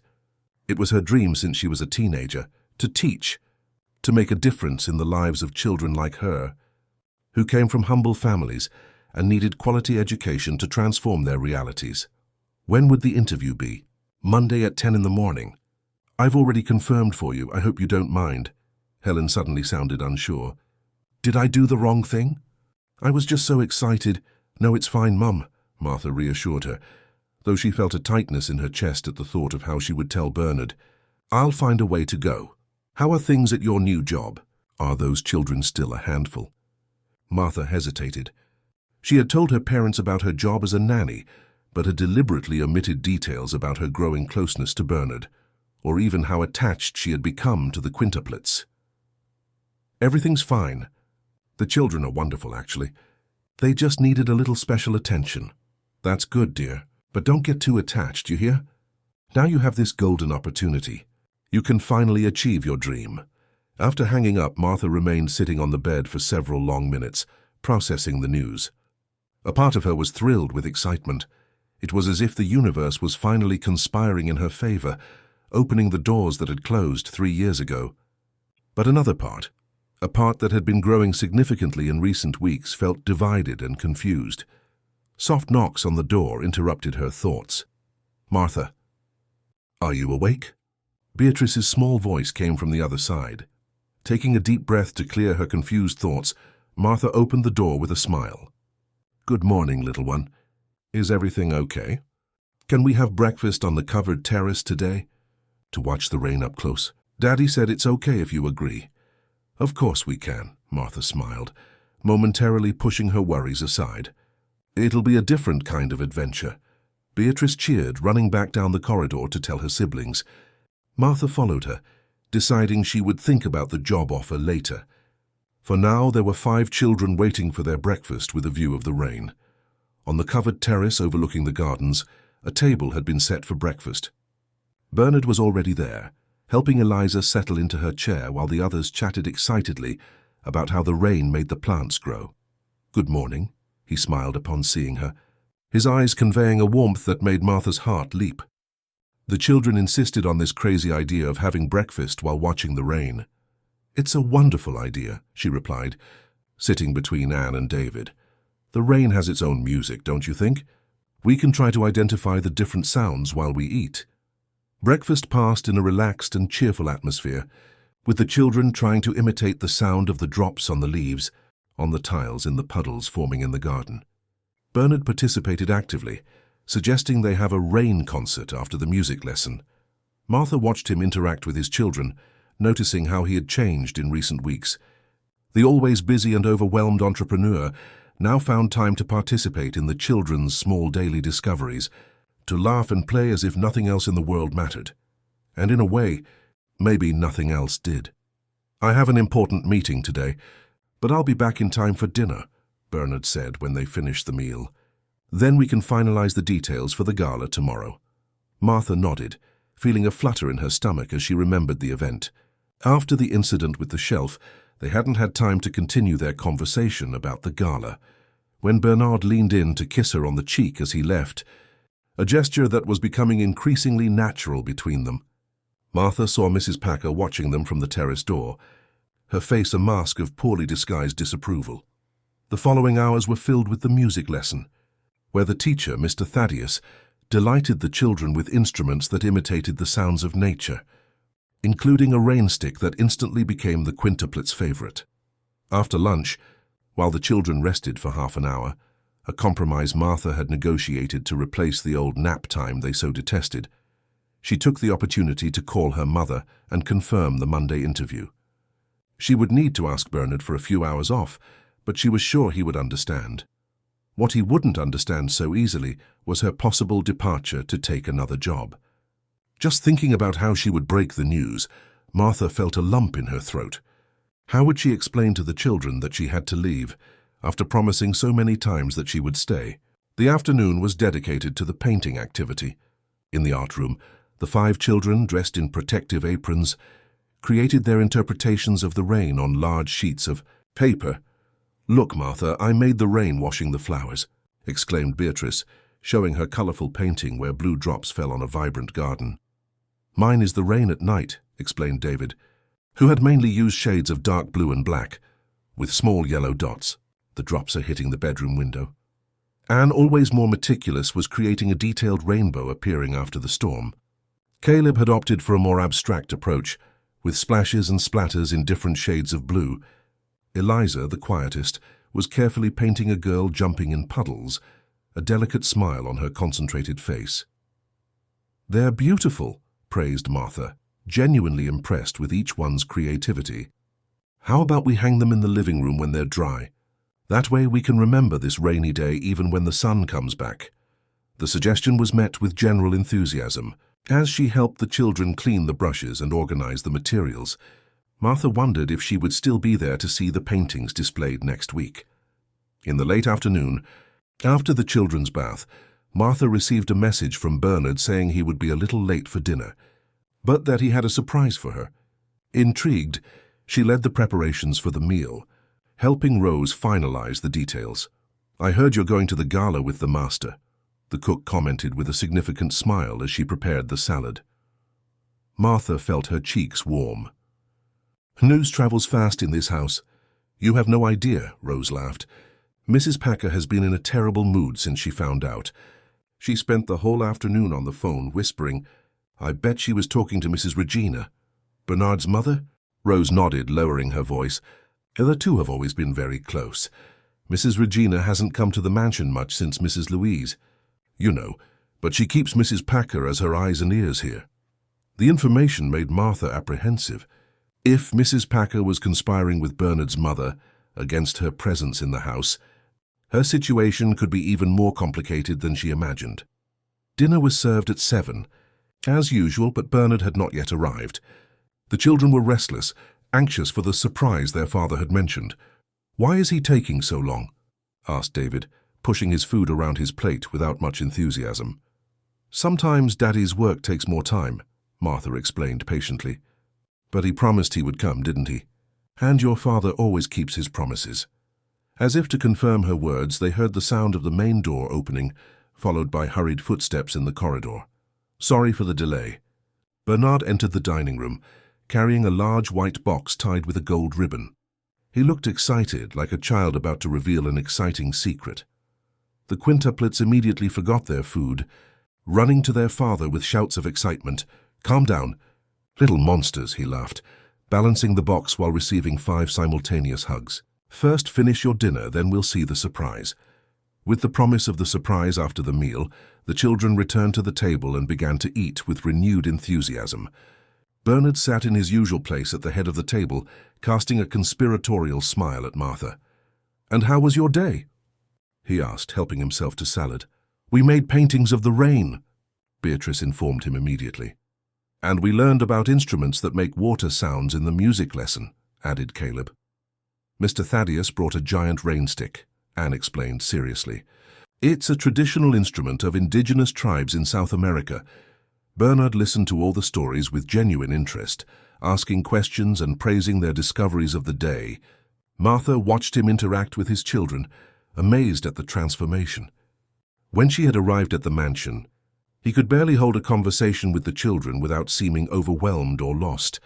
After dessert, a chocolate mousse that the children themselves had helped prepare the previous afternoon, Bernard finally brought the mysterious box to the center of the table. "So, you know that tomorrow we have the Royal Arts Institute Charity Gala," he began, looking at his children, "and that Martha has kindly agreed to accompany me." 5 pairs of eyes turned to Martha, who felt her face warm again. "Are you going to dance like a prince and princess?" asked Eliza in her soft little voice. "Something like that," Bernard smiled. "And that's why we need Martha to be properly dressed for the occasion." With a theatrical flourish, he untied the gold ribbon and opened the lid of the box. "Ta-da!" Inside, nestled in tissue paper, was a dress of a deep, almost midnight blue. The fabric seemed to flow like water as Bernard lifted it for everyone to see. Martha was speechless. It was the most beautiful dress she had ever seen in her life. Elegant without being extravagant, sophisticated but not intimidating. The kind of dress that looked as if it had been made especially for her, though she knew that was impossible. "Bernard, I can't accept this," she stammered, genuinely taken aback by the gift. "Why not?" he asked simply. "I'll need a dress for the gala, and I thought it would perfectly match your eyes." "It's beautiful, Martha," exclaimed Beatrice. "You'll look like a real princess." "Try it on now," insisted David, jumping in his chair. "I can't, it's dinner time," she laughed, still unable to take her eyes off the dress. "And besides, it is not appropriate for an employee to accept such expensive gifts from her employer," the stern voice of Mrs. Packer interrupted the scene. The housekeeper had entered the dining room silently and was now observing the dress with visible disapproval. "Mr. Montgomery, with all due respect, this will give rise to gossip." Bernard's smile vanished, replaced by a determined expression that Martha rarely saw. I appreciate your concern, Judith, but I believe I'm old enough to decide what is and is not appropriate in my own home." A tense silence fell over the room. The children looked from one adult to another, sensing the change in atmosphere. "As you wish, sir," Mrs. Packer replied finally, her tone indicating she was far from agreeing. "I only ask that you consider the consequences for everyone involved." Her gaze briefly flickered to the children before returning to Martha, who felt a chill run down her spine. When the housekeeper had withdrawn, Bernard turned back to Martha with a forcedly carefree smile. "Don't mind her. Judith has always been very traditional." He carefully placed the dress back in the box. "Why don't you all go to the playroom while Martha and I talk for a bit?" The children, sensing that something important was happening, surprisingly did not protest. Anne, always the most perceptive, led her siblings out of the room with a maturity impressive for her 5 years. When they were alone, Bernard sighed heavily. "I'm sorry about that. I didn't imagine Judith would react that way." "She's not entirely wrong," Martha replied softly. "It's a very valuable gift, Bernard. It's just a dress." He ran a hand through his hair, a gesture she knew well by now. "I wanted you to feel comfortable tomorrow, not to worry about what to wear." Martha smiled, touched by the gesture despite her reservations. "That's very thoughtful of you, but I can't help but think about what people will say. I'm your employee, Bernard. Even if there's something more happening between us." He approached, taking her hands in his. "I'm tired of worrying about what people think, Martha. I've spent 3 whole years trying to meet others' expectations, my mother's, society's, even Judith's. The only thing that really matters to me now is the children's happiness. And my own." His eyes conveyed an intensity that took Martha's breath away. How could she tell him about the interview at Horizon Academy now? How could she even consider leaving this house, these children, this man who looked at her as if she were the answer to all his unasked questions? "There's something I need to tell you," she began hesitantly. But before she could continue, they were interrupted by a scream from the playroom, followed by the unmistakable sound of shattering glass. "Daddy! Martha, come quickly!" Anne's voice sounded alarmed. They both ran to the playroom, where they found a chaotic scene. A large mirror that decorated one of the walls had detached and fallen, scattering shards all over the floor. By some miracle, none of the children had been hurt. They were all huddled in the opposite corner of the room, their eyes wide with fright. "What happened?" Bernard asked, quickly checking each of his children to make sure they were unharmed. "We didn't do anything, Daddy," David assured him. "We were playing Uno at the table and suddenly the mirror fell. It made a really loud noise," added Eliza, still trembling with fright. Martha examined the brackets on the wall. Just as with the shelf in the children's room, the screws seemed to have been forced out, not simply come loose. "It's too much of a coincidence," she murmured to Bernard, who was also observing the brackets with a worried expression. "This was not accidental," he agreed in a low voice, so only she could hear. Mrs. Packer appeared at the door, followed by Rose and 2 other maids, all drawn by the noise. "Good heavens, what happened here?" exclaimed the housekeeper, feigning shock. "The mirror fell, Judith," Bernard replied, his tone strangely controlled. "Luckily, no one was hurt. Please arrange for someone to clean this up immediately, and keep the children away until all the shards have been removed." "Immediately, sir." The housekeeper seemed genuinely concerned, but Martha couldn't help but notice how her eyes avoided hers. Bernard led the children to the library, where they would be safe while the playroom was cleaned. Martha followed them, but her mind was racing. First the shelf, now the mirror. 2 accidents in 2 days, both with the same signs of tampering, and on both occasions the children could have been seriously injured. While she helped Bernard distract the Quintuplets with a board game, Martha felt a growing fear. Not for herself, but for the children who had captured her heart.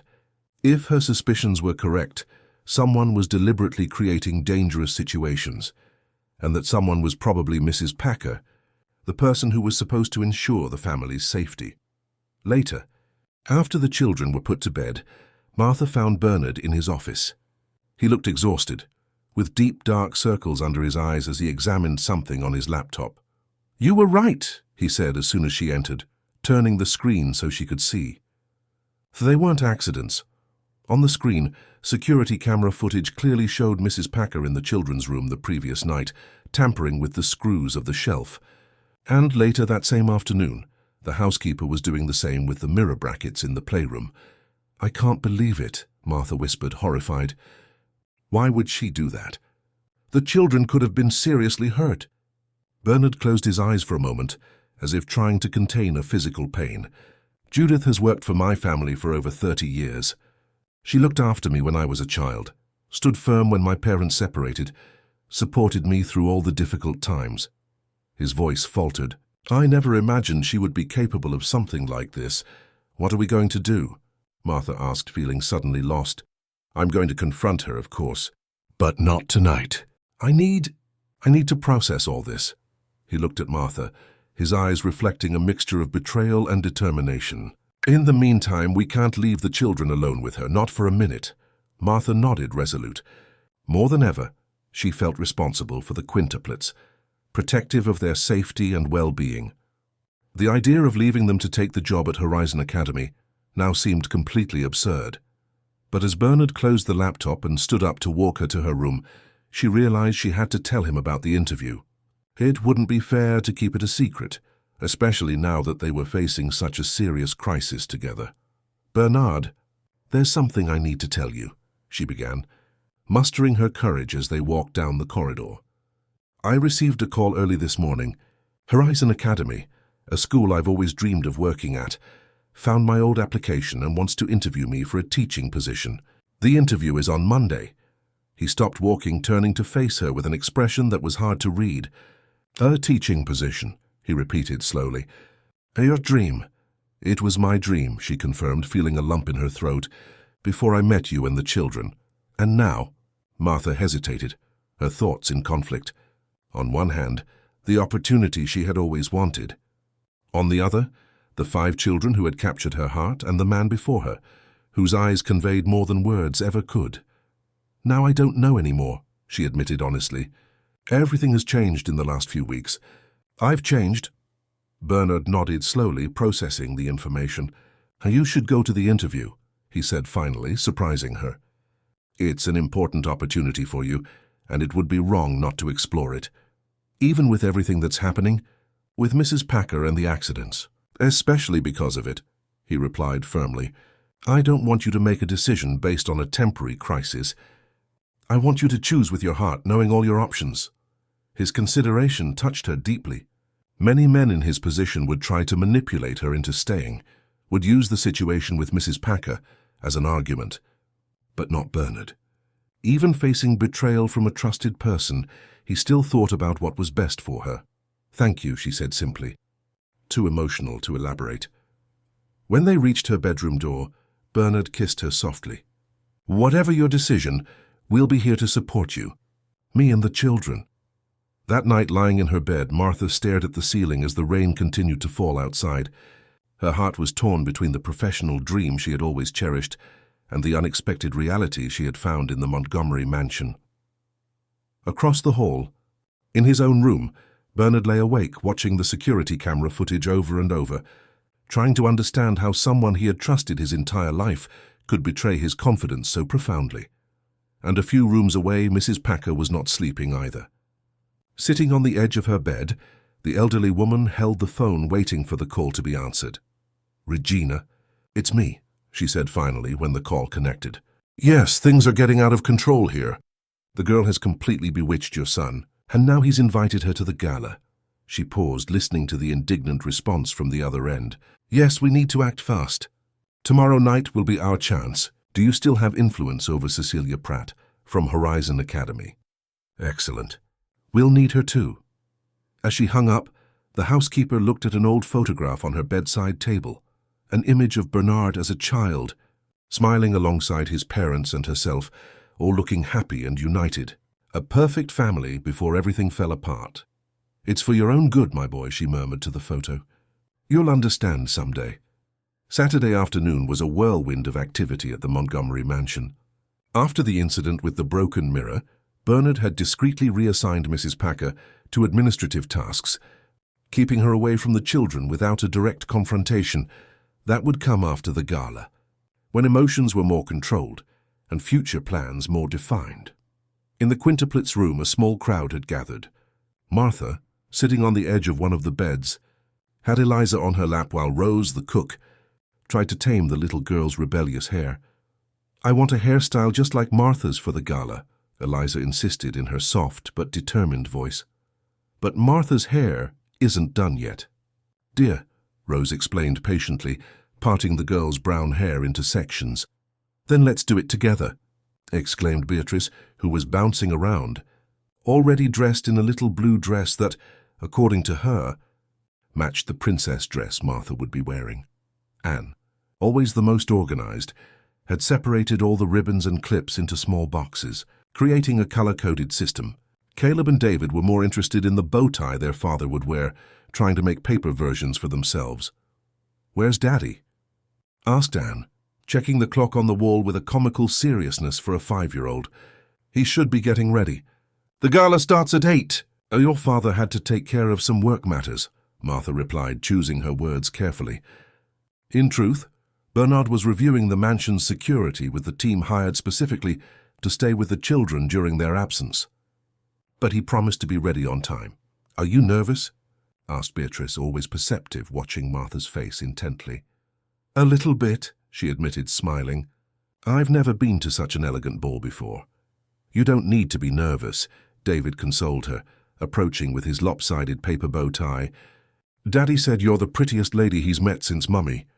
Martha felt her heart race at the innocent revelation. "He said that?" "Uh-huh," confirmed Caleb, concentrating on cutting his own paper. "It was when we asked if you were going to be our new mummy." A sudden silence fell over the room. Even Rose stopped fiddling with Eliza's hair, looking at Martha with an expression that mixed surprise and expectation. "And what did your father say?" Martha asked softly, her throat suddenly dry. "He said he would like that very much," Anne replied with the seriousness of someone conveying official information. "But that we needed to give it time because important things shouldn't be rushed. And he also said we needed to be gentle with you," added Eliza, turning in Martha's lap to look her in the eyes. "Because you already have a special place in your heart for us, but you're still getting used to the idea." Martha felt her eyes well up. The children's insight never ceased to amaze her. In just 1 month, they had developed such a deep connection that she sometimes forgot she hadn't always been part of this family. "Your father is a very wise man," she finally replied, hugging Eliza a little tighter. "But would you like to?" asked Beatrice, approaching with anxious eyes. "To be our mum." Martha's heart felt like it was about to burst with emotion. How could she explain to 5 children that, in just a few weeks, they had filled a space in her soul she didn't even know was empty? How could she say that the idea of leaving them to follow her old dream now seemed incomplete, like a story without an ending? "I would love to be part of your family, in whatever way fate allows," she answered honestly. "You 5 are the most special little ones I've ever met." Satisfied with the answer, the Quintuplets returned to their activities, while Rose gave Martha an emotional look. "They've never spoken to anyone like that," the cook whispered as she adjusted a ribbon in Eliza's hair. "Not even the best nannies who came through here. You've truly won over these little hearts." 2 hours later, Martha was in her room, finishing getting ready. The midnight blue dress Bernard had given her fit perfectly, as if it had been made to measure. The flowing fabric danced around her ankles with every movement, creating an almost magical effect. A soft knock on the door announced Bernard's arrival. When she opened it, Martha felt her breath catch. He was absolutely elegant in his black tuxedo, his hair combed back, his beard perfectly trimmed. More than the formal elegance, there was something in his eyes, a glint of admiration mixed with something deeper, more significant. "You look," he began, clearly searching for the right word, "stunning." Martha felt her face flush. "The dress is wonderful." "Thank you for—" "It's not the dress," he interrupted gently. "It's you, Martha. It's always been you." Before she could respond, she heard the sound of hurried footsteps in the corridor. The Quintuplets appeared, all dressed in their best clothes, as if they too were going to the gala. "Wow," exclaimed David, his eyes wide. "You look like a real princess." "The prettiest in the world," agreed Beatrice, twirling around Martha to admire the dress from all angles. "We brought you a present," announced Anne, holding a small box decorated with colorful stickers and sequins. "The 5 of us made it together. Martha accepted the small box, moved by the surprise. Inside was a delicate bracelet made of colorful beads, each representing one of the children: blue for Anne, red for Beatrice, green for Caleb, yellow for David, and lilac for Eliza. "It's for good luck at the gala," explained Caleb, "and so you remember that the 5 of us are cheering for you," added Eliza. With tears in her eyes, Martha carefully knelt, mindful of the dress, and opened her arms. The 5 of them rushed into a group hug, one of those perfect moments that are forever etched in memory. Over the children's heads, her gaze met Bernard's, who was watching the scene with barely contained emotion. In that instant, she knew that regardless of what happened at the interview on Monday, her heart had already made its choice. The limousine that would take them to the gala was waiting at the mansion's entrance. After a final round of hugs and promises to tell them everything the next morning, Martha and Bernard said goodbye to the children, leaving them in the care of Rose and the security team hired especially for the night. On the way to the Grand Majestic Hotel in the historic heart of London, where the gala was being held, Bernard explained a bit more about the event. The Royal Arts Institute Charity Gala has been held every year since 1978. My grandfather was one of the founders, and our family has been a patron ever since, he explained, holding Martha's hand as the limousine glided through London's night traffic.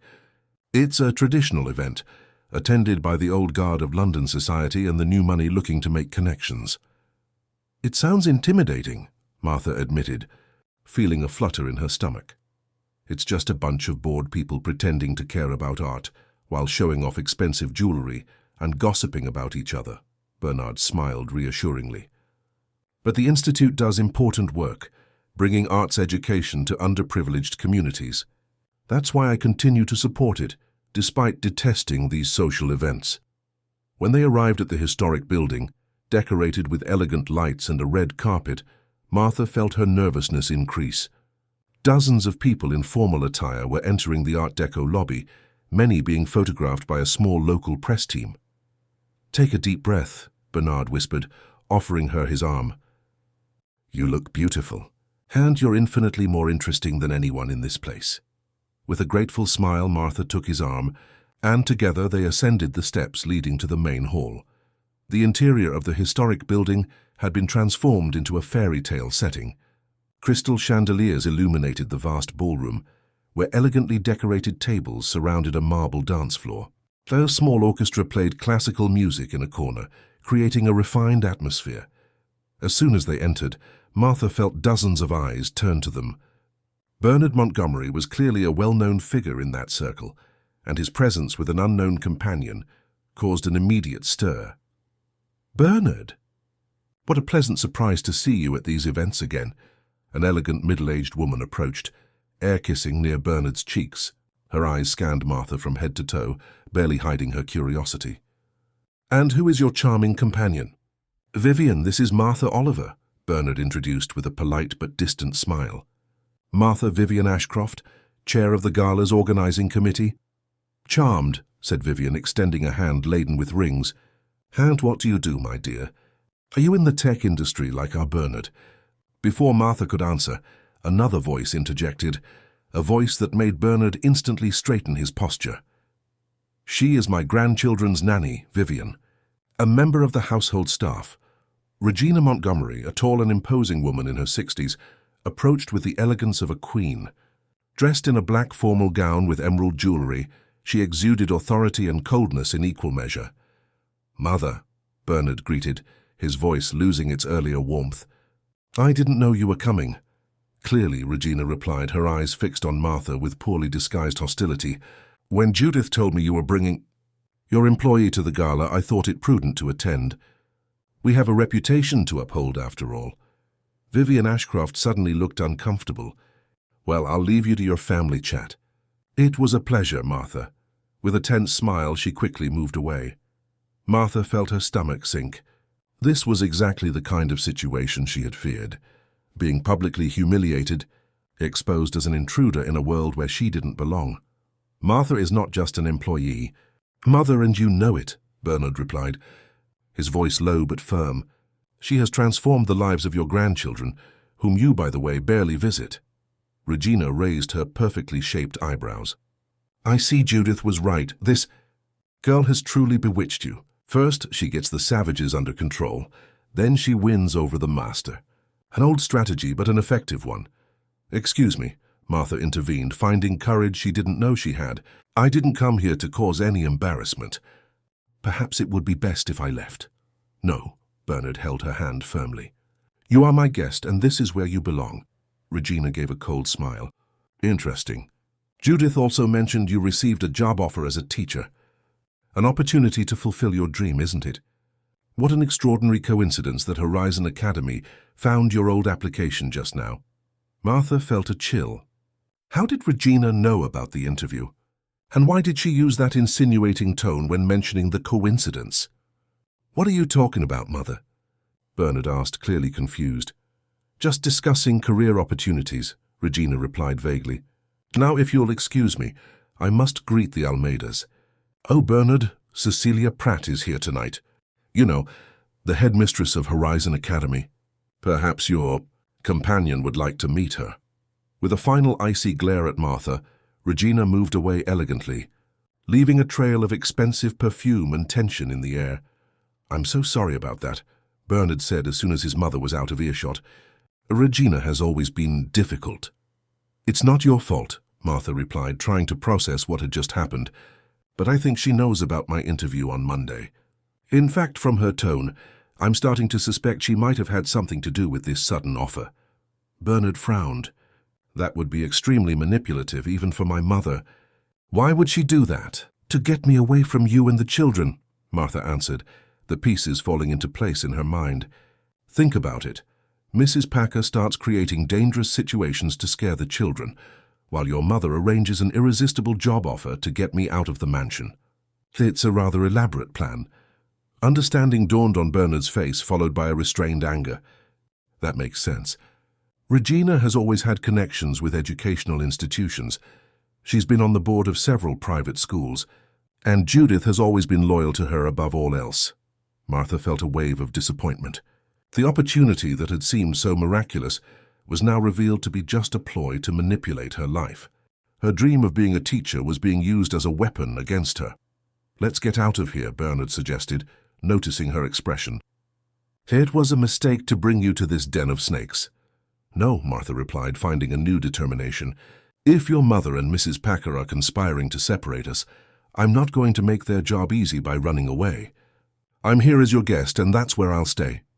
A smile of admiration lit up Bernard's face. You continue to surprise me, Martha Oliver. The orchestra began to play a soft waltz, and couples started making their way to the dance floor. Dance with me? Bernard extended his hand, his eyes conveying much more than a simple invitation. I don't know how to waltz, she admitted, hesitating. I'll lead. Trust me.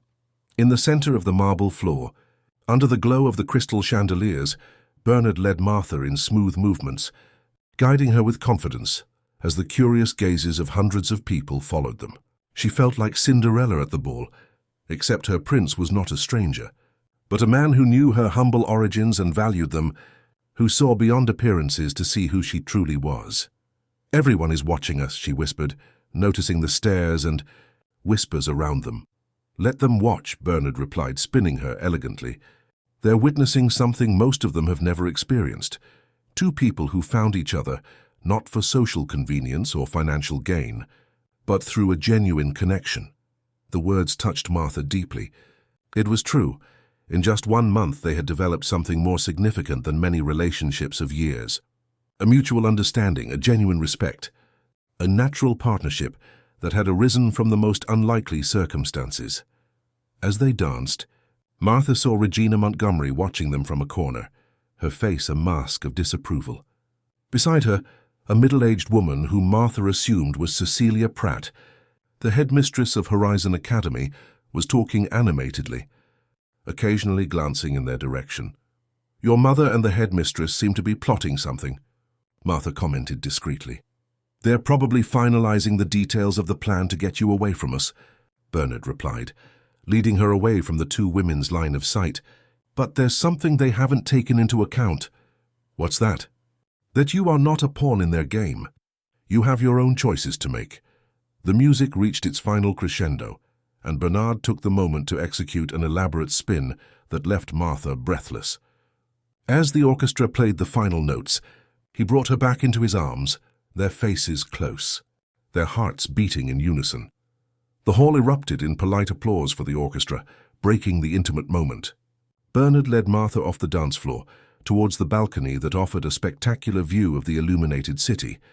The night air was pleasantly cool, a relief after the heat of the crowded hall. Alone on the balcony, they could hear the music and conversations as only a distant murmur. "Still nervous?" Bernard asked, watching her attentively. "A little," Martha admitted. "But not about the gala itself. I'm thinking about the interview on Monday, about everything we've discovered tonight. And what are you thinking of doing?" Martha took a deep breath, looking out at the city stretching below them. The same London where she had grown up, but which looked so different from that height, from that privileged perspective. "I think I'll go to the interview," she decided. "Not because it's your mother's plan, but because I need to face this head-on. I need to look my old dream in the eye and decide if it's still what I truly want, or if my desires have changed." Bernard nodded, understanding. "That's a wise decision. And you?" she asked. "What do you plan to do about Mrs. Packer?" "Confront her, of course. What she did is unforgivable, putting the children at risk out of jealousy or loyalty to my mother." He sighed heavily. "It will be difficult. She was practically a second mother to me, and the children have known her since they were born. But I can't trust her anymore." They were silent for a moment, each lost in their own thoughts as they watched the city lights. Down below, millions of lives went on, oblivious to the drama unfolding on that elegant balcony. "Martha," Bernard broke the silence, turning to face her. "I know all of this has happened very quickly. We've only known each other for a month, and we've already faced more turmoil than many couples in years of a relationship.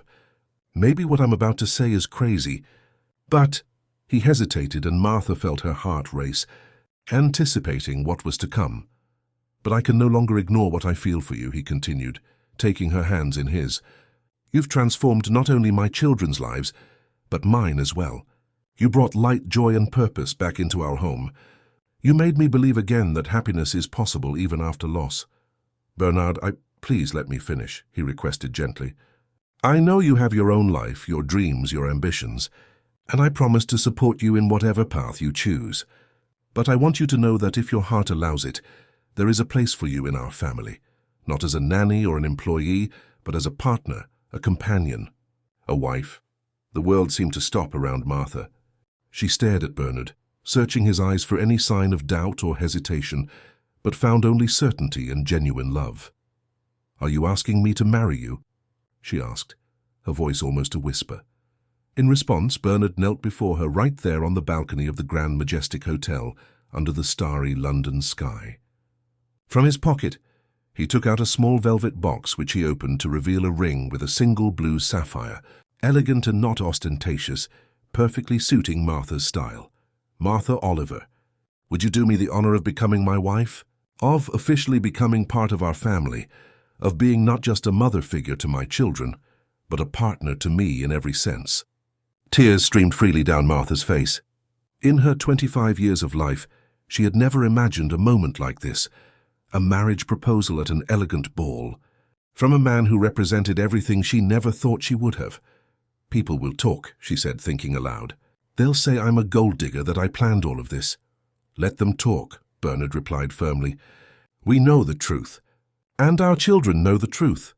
"Our children," Martha repeated, savoring the words. That was how she already saw them in her heart: Anne, Beatrice, Caleb, David, and Eliza, the 5 little treasures who had captured her soul from the first day. In that moment, the answer became crystal clear in her mind. Her dream of being a teacher didn't have to be abandoned. It could be transformed, adapted, incorporated into a new reality, a new family, a new purpose. "Yes," she answered, her voice steady despite the tears. "Yes, Bernard Montgomery, I will marry you." With a radiant smile, he placed the ring on her finger, a perfect fit, as if it had been made especially for her. He stood up and took her in his arms, kissing her with all the emotion and promise that moment held. Neither of them noticed they had an audience. At the balcony door, Regina Montgomery watched the scene with an expression of absolute horror. Beside her, Cecilia Pratt seemed genuinely surprised and a little embarrassed to be witnessing such an intimate moment. "This is unacceptable," Regina hissed, turning to the headmistress. "You must ensure she accepts that position, Cecilia. Use any argument. Offer any salary. My son has lost his mind." Cecilia, however, watched the embracing couple with a thoughtful expression. "You know, Regina, watching them now, I'm not sure we're doing the right thing. They seem genuinely in love." "Love?" Regina let out a bitter laugh. "That's not love, it's opportunism. That girl saw a chance to get out of poverty and seized it with both hands. And my son, always so sentimental, fell for it completely. Or perhaps," Cecilia replied softly, "your son has found someone who loves him for who he is, not for what he has. Something rare in your social circle, don't you think?" Regina shot a withering look at the headmistress. "You will uphold your part of the deal, Cecilia, or have you forgotten how much Horizon Academy needs funding from the Montgomery Foundation?" The headmistress's smile vanished, replaced by an expression of resignation. "I haven't forgotten. The interview will take place as planned. But I cannot guarantee she will accept the position." "She will accept," Regina stated with conviction. "After all, who would refuse the chance to achieve their lifelong dream?" As the two women walked away, Bernard and Martha remained embraced on the balcony, oblivious to the conspiracy unfolding. In that moment, there was only the two of them, their silent promises, and the future they were beginning to build together. The orchestra began a new melody, softer and more romantic than the previous ones. Without a word, Bernard extended his hand and Martha accepted it, allowing him to lead her back to the dance floor. This time, as they entered the hall, the stares and whispers seemed not to matter. Martha danced with a new confidence, the sapphire ring shining on her left hand like a beacon of hope and promise. "I think we've caused a bit of a scandal," Bernard commented, noticing the surprised glances fixed on the ring. "It was to be expected, wasn't it?" Martha smiled. "The Nanny and the Millionaire. Sounds like the title of a cheesy romance novel. Our story is much better than any novel," he replied, spinning her gently. "It has 5 little co-stars for a start." The thought of the children brought an even bigger smile to Martha's face. "They're going to be so excited when they find out." "Actually," Bernard confessed with a mischievous grin, "they already know. I asked for their opinion before I bought the ring. It was practically a unanimous vote in favor." "Practically?" "David suggested the ring should have flashing lights like a lightsaber. He was outvoted 4-1. Martha laughed, imagining the scene. The 5 children gathered in a secret council debating the ideal engagement ring. Maybe for his next birthday. As the music continued, her thoughts turned to the future. A future that, until a few weeks ago, seemed completely different from what was now unfolding before her. "What are you thinking about?"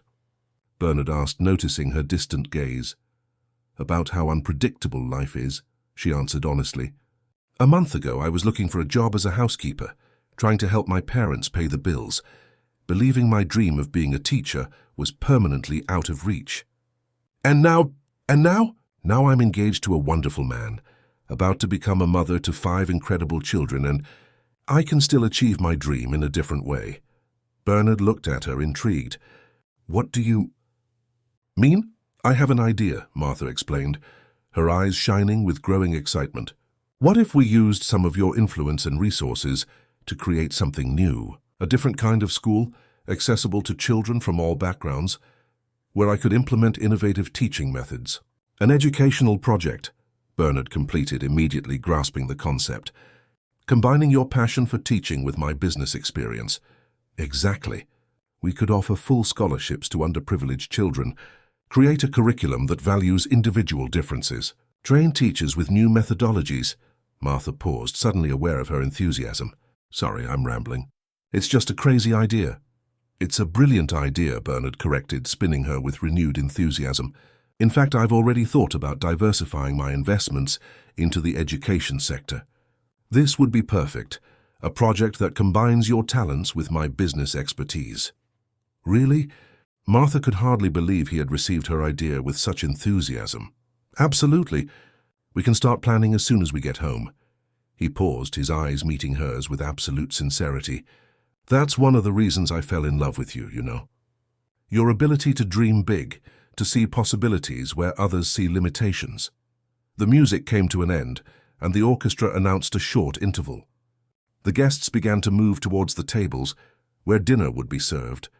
Bernard and Martha walked hand in hand, now completely indifferent to the stares and comments around them. As they made their way to their designated table, they were intercepted by Regina Montgomery, who seemed to have regained her composure after the initial shock. "I see congratulations are in order," she commented coldly, her eyes fixed on the ring on Martha's finger. "A rather hasty decision, don't you think, Bernard?" "On the contrary, Mother," he replied calmly. "It was the clearest decision I've made in years." Regina turned to Martha, her gaze calculating. "I imagine the interview on Monday is no longer necessary, is it? After all, why work when you can simply marry into a fortune?" Before Bernard could defend Martha, she answered herself, surprising them both with her calm and firmness. "Actually, Mrs. Montgomery, I still plan to go to the interview. Not to accept the position you so kindly arranged to get me away from your family, but to talk to Headmistress Pratt about a new educational project that your son and I are planning. I believe her experience will be valuable for our initial ideas." Regina visibly paled, caught off guard by the direct response and Martha's knowledge of her interference. "I don't know what you're talking about," she tried to deny. "I think you do, Mother," Bernard intervened. "Just as you know about the accidents Judith orchestrated at the mansion, putting my children in danger just to try and frame Martha." The genuine shock on Regina's face was telling. "Accidents? What accidents? Judith never mentioned. I would never authorize. A shelf that almost fell on David, a mirror that could have seriously injured any of the five," Bernard explained, his voice low but intense. "All captured on the security cameras. Judith acting under your orders, I presume?"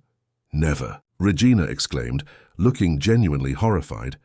"Bernard, I may have my faults, but I would never ever put my grandchildren in danger. If Judith did that, it was on her own." Martha and Bernard exchanged surprised glances. There was sincerity in Regina's horror. Perhaps the conspiracy was not as coordinated as they had imagined. "I believe you, Mother," Bernard said finally.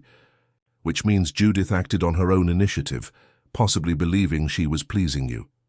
"I will dismiss her immediately," Regina declared, her aristocratic composure momentarily forgotten. "Putting my grandchildren at risk? That is unforgivable." "I will take care of it," Bernard assured her. "But I'm glad to know that despite our differences, you would never risk the children's safety." An uncomfortable silence fell between the three. Regina looked at Martha with a different expression now, still not one of acceptance, but at least one of reassessment. "Do you really intend to start a school?" she asked finally. "Yes," Martha replied firmly. "It's been my dream forever, to help children develop their potential, especially those who don't have the same opportunities I had." "That you didn't have," Regina corrected softly. "From what Judith told me, you dropped out of university to support your family when your father had an accident." "That's true." Regina nodded slowly, something in her eyes subtly changing. "Well, if this educational project really materializes, perhaps I could contribute some context. I know people in the Department for Education who could facilitate the necessary approvals." Bernard and Martha exchanged surprised looks. It was the closest thing to a peace offering Regina Montgomery would ever make. "That would be much appreciated, Mother," Bernard replied cautiously. "I'm not doing it for you or for her," Regina clarified quickly. "I'm doing it for my grandchildren. If this union is inevitable, I prefer to ensure it is successful, for their sake." With a brief nod, Regina walked away, maintaining her dignity as she moved to another group of guests. "That was unexpected," Martha commented when they were alone again. "Regina Montgomery offering a truce? Definitely unexpected," Bernard agreed, still looking surprised. "But I'll gladly take it. The last thing I want is a family war affecting the children." They finally reached their table, where some guests were already waiting. Introductions were made, questions politely answered, and the evening proceeded with a new lightness, as if an invisible weight had been partially lifted from the couple's shoulders. Under the table, Bernard held Martha's hand, his thumb occasionally stroking the sapphire that now adorned her finger, a symbol not just of commitment, but of a new journey they were about to begin together. "Happy?" he asked discreetly, while the other guests chatted amongst themselves. Martha looked at him, at the man who had transformed her life in just 1 month, who had seen past her humble origins to see her true worth, who entrusted her not only with his own heart, but also with the hearts of 5 little beings who were his greatest treasure. "More than I ever thought possible," she answered honestly. As dinner was served and conversations flowed around them, Martha thought of the children, probably already asleep in their beds, dreaming of princes and princesses, space adventures and hidden treasures. She couldn't wait to get back home, yes. Home, for that was how she already thought of the Montgomery mansion, and tell them that their secret wish had come true. The impossible, family had finally found its missing piece. The Sunday morning sun illuminated the garden of the Montgomery mansion, where 5 children eagerly awaited the return of their father and Martha. Dressed in their colorful pajamas, they had insisted on having breakfast on the terrace to keep an eye out for any sign of the car. "Do you think she said yes?" Beatrice asked for the 10th time that morning, swinging her legs nervously as she nibbled on a piece of toast. "Of course she did," Anne replied with her usual seriousness. "Daddy said he bought the perfect ring, and Martha likes us." "But what if she'd rather be a teacher?" questioned David, voicing the fear they all secretly shared. "Rose said she's going for an interview tomorrow." Eliza, always the quietest, looked up from her drawing, a family of 7 people holding hands. "She can be both," she said simply. "Our mum and a teacher." The 5 little heads turned as they heard the sound of an approaching car. In seconds, they abandoned their breakfast and ran to the main entrance, ignoring Rose's calls to be careful. When the door opened, Bernard and Martha barely had time to step inside before they were literally ambushed by 5 small human torpedoes, all talking at once. "Did she say yes? Where's the ring? Did you dance? Was Grandma there? Are you going to stay forever?" Laughing, Martha knelt, opening her arms to hug them all at once. "Yes to all questions," she replied, holding out her left hand to show the sapphire ring. A chorus of amazed oohs filled the entrance hall. Beatrice gently ran her fingers over the blue stone, as if fearing it might disappear. Caleb and David celebrated, jumping and spinning around the adults. Anne smiled discreetly, but her eyes shone with happiness. Eliza, the most emotional, simply clung to Martha's neck and didn't let go. "Does this mean you're our mum now?" she finally asked, her soft little voice filled with hope. Martha felt her eyes well up. "It means I will be if you'll have me." "We already had you ages ago," exclaimed David, as if it were the most obvious thing in the world. "It was Daddy who took a long time to notice." Bernard laughed, lifting his son into his arms. "Is that so? And since when did you little clever clogs know that Martha was the right one?" "Since the first day," Anne answered seriously, "when she didn't shout even after we broke the Chinese vase." A moment of understanding passed between the adults. The children, with their perception untainted by social prejudices or expectations, had immediately seen what had taken Bernard weeks to fully accept. Breakfast resumed on the terrace, turning into an impromptu celebration. Rose, who had watched the scene with tears in her eyes, prepared special heart-shaped pancakes, to the children's delight. The morning passed in a bubble of happiness, with the Quintuplets demanding to hear every detail of the gala, from the dresses of the other ladies to the music that was playing when Bernard proposed. It was only in the afternoon, when the children were taken by Rose for a walk in the park, that Bernard could finally address the more serious matter that still hung over them. "I spoke with the family solicitor this morning," he informed, as he and Martha walked through the garden. "Judith will be formally dismissed tomorrow, with all her employment rights guaranteed but with no possibility of return." "How do you feel about that?" Martha asked, knowing how difficult it must be for him to break ties with someone who had been practically family for decades. "Betrayed," Bernard admitted, "but also relieved.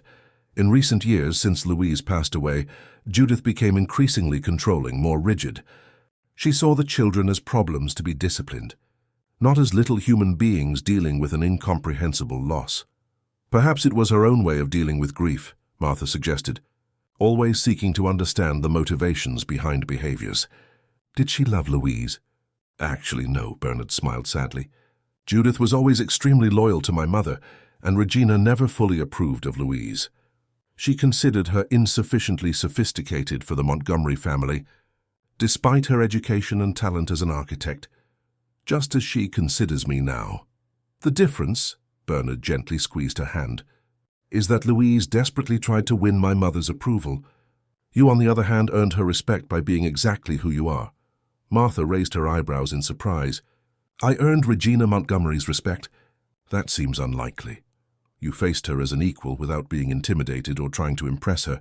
That's something my mother secretly admires, though she'll never admit it. He paused. Besides, her offer to help with the school project wasn't an empty gesture. I received a message from her this morning, with specific contacts at the Department for Education, and offering a meeting to discuss details. That's surprising, Martha admitted, still processing the information. I still don't fully trust her.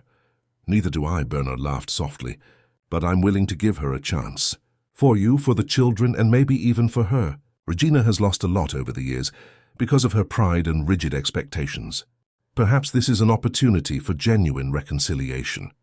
As evening fell, when the children returned from the park, exhausted but happy, they found Bernard and Martha in the office, surrounded by papers, architectural plans, and an open laptop. What are you doing? Asked Anne, always curious, approaching to peek at the documents. Planning a surprise, Bernard replied, exchanging a knowing look with Martha. What kind of surprise? Insisted Beatrice, immediately interested. Martha smiled, beckoning for the children to come closer. A school. A very special school, different from all the others. Like a magic castle? Asked Eliza, her eyes shining with the possibility. Something like that, Bernard confirmed. A place where all children will be welcome, no matter where they come from or how much money their families have. And you're going to build it? David looked impressed. We are going to build it, Martha corrected, emphasizing the we. All of us together, including you five, who will be our special consultants. The children looked at each other, clearly excited by the idea of being part of something so important. Caleb, who had been quiet until then, pointed to one of the plans. Can we have a giant garden? To plant things and look after little animals? Of course, Martha replied, making a note. What other things do you think a school needs to be really special? What followed was an explosion of ideas, some practical, others completely fantastical, but Bernard and Martha listened to each one seriously, showing that the little one's opinions truly mattered. The next morning, Martha dressed carefully for her interview at Horizon Academy. She chose a simple but elegant outfit, navy blue trousers and a white blouse, complemented by a single piece of jewelry, her engagement ring. Are you sure you want to go? Bernard asked as they had breakfast, knowing it was all a set-up to get you away from us. Absolutely, Martha replied with determination. If Headmistress Pratt is willing to manipulate candidates under pressure from donors, the children at that school could be at a disadvantage. I want to see for myself what kind of environment it is. Bernard nodded, once again admiring the moral integrity that had attracted him from the beginning. Do you want me to go with you? No, this is something I need to do alone. She smiled, confident. Besides, you have a difficult dismissal to handle here. When Martha returned from the interview in the early afternoon, she found the mansion strangely quiet. Mrs. Packer had left, taking her belongings and decades of history with her. According to Rose, the housekeeper had accepted the dismissal with a cold dignity, without admitting guilt, but also without denying the irrefutable evidence. Bernard was in his office, seemingly engrossed in documents, but Martha could see the tension in his shoulders, the weight of having to end such a long and complicated relationship. How did it go? He asked as soon as she entered, visibly relieved to have something else to think about. Interesting, Martha replied, sitting opposite him. Cecilia Pratt is a complex woman.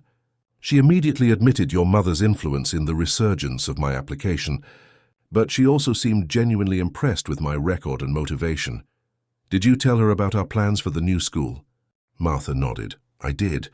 And her reaction was surprising. She offered not only her support, but also suggested we could establish a partnership between the institutions in the future. Truly surprising, Bernard agreed. Thoughtful. It seems my mother isn't the only one capable of recognizing value when she sees it, even if the initial circumstances were questionable. There's a saying my father always repeats, Sometimes the crooked path leads us to the right destination. Martha smiled. I never thought it would be so literal. A year later, on a sunny October morning, the Garden of Hope officially opened its doors. Located in an area between the outskirts and central London, the educational complex had been designed to be a meeting point between worlds usually separated by social inequality.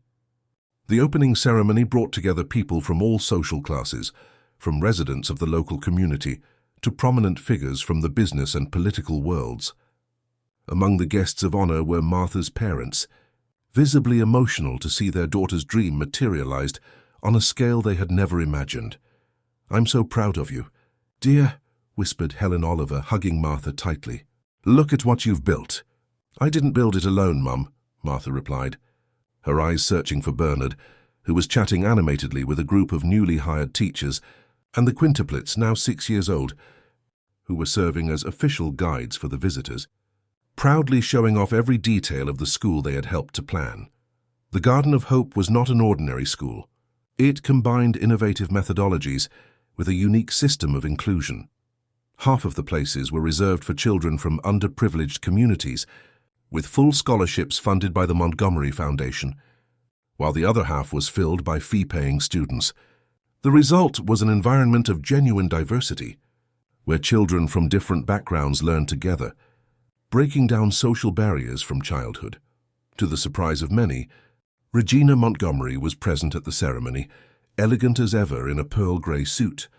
In recent months, she had become increasingly involved in the project, contributing not only her contacts but also a surprising knowledge of educational policies. Are you nervous? Asked Bernard, approaching Martha as the guests began to take their seats for the inaugural speech. A little, she admitted, adjusting the simple but elegant dress she had chosen for the occasion. It's a lot of responsibility. You were born for this, he assured her, kissing her softly. Everyone here can see that. When Martha stepped onto the small stage set up in the school's central courtyard, the silence was instant. Beside her stood Bernard and the children, forming the perfect picture of the family they had become. Welcome to the Garden of Hope, she began, her voice clear and confident. A place that was born from a dream, grew through love, and today becomes a reality, thanks to the collaboration of many hands and hearts. As she spoke about the school's mission, its pedagogical principles, and plans for the future, Martha occasionally glanced at her wedding ring, remembering the intimate ceremony held 2 months earlier in the mansion's garden, with only the most important people in their lives present. It had been perfect, the children actively participating in the ceremony, her parents emotional, even Regina showing a reluctant but sincere approval. And most importantly, the sunflowers the children had planted in that first month together, now tall and golden, witnessing the moment when the impossible family finally became officially complete. As she concluded her speech, Martha looked at the dozens of children present, the first students of the Garden of Hope, their faces eager and curious, full of potential and possibilities. This is just the beginning, she said, feeling emotion tighten her throat, the start of a journey that I hope will transform many lives just as mine was transformed when I found love and acceptance where I least expected it. The crowd applauded enthusiastically as the 5 little impossibles, as they were still affectionately called, joined Martha for the symbolic ribbon cutting. Anne, always the unofficial spokesperson, held the microphone with the seriousness of a diplomat. Welcome to our school, she announced with pride. Here everyone can learn to be happy. And really, Martha thought as she hugged the children and watched the doors of the Garden of Hope officially open, there was no better definition for what they had created.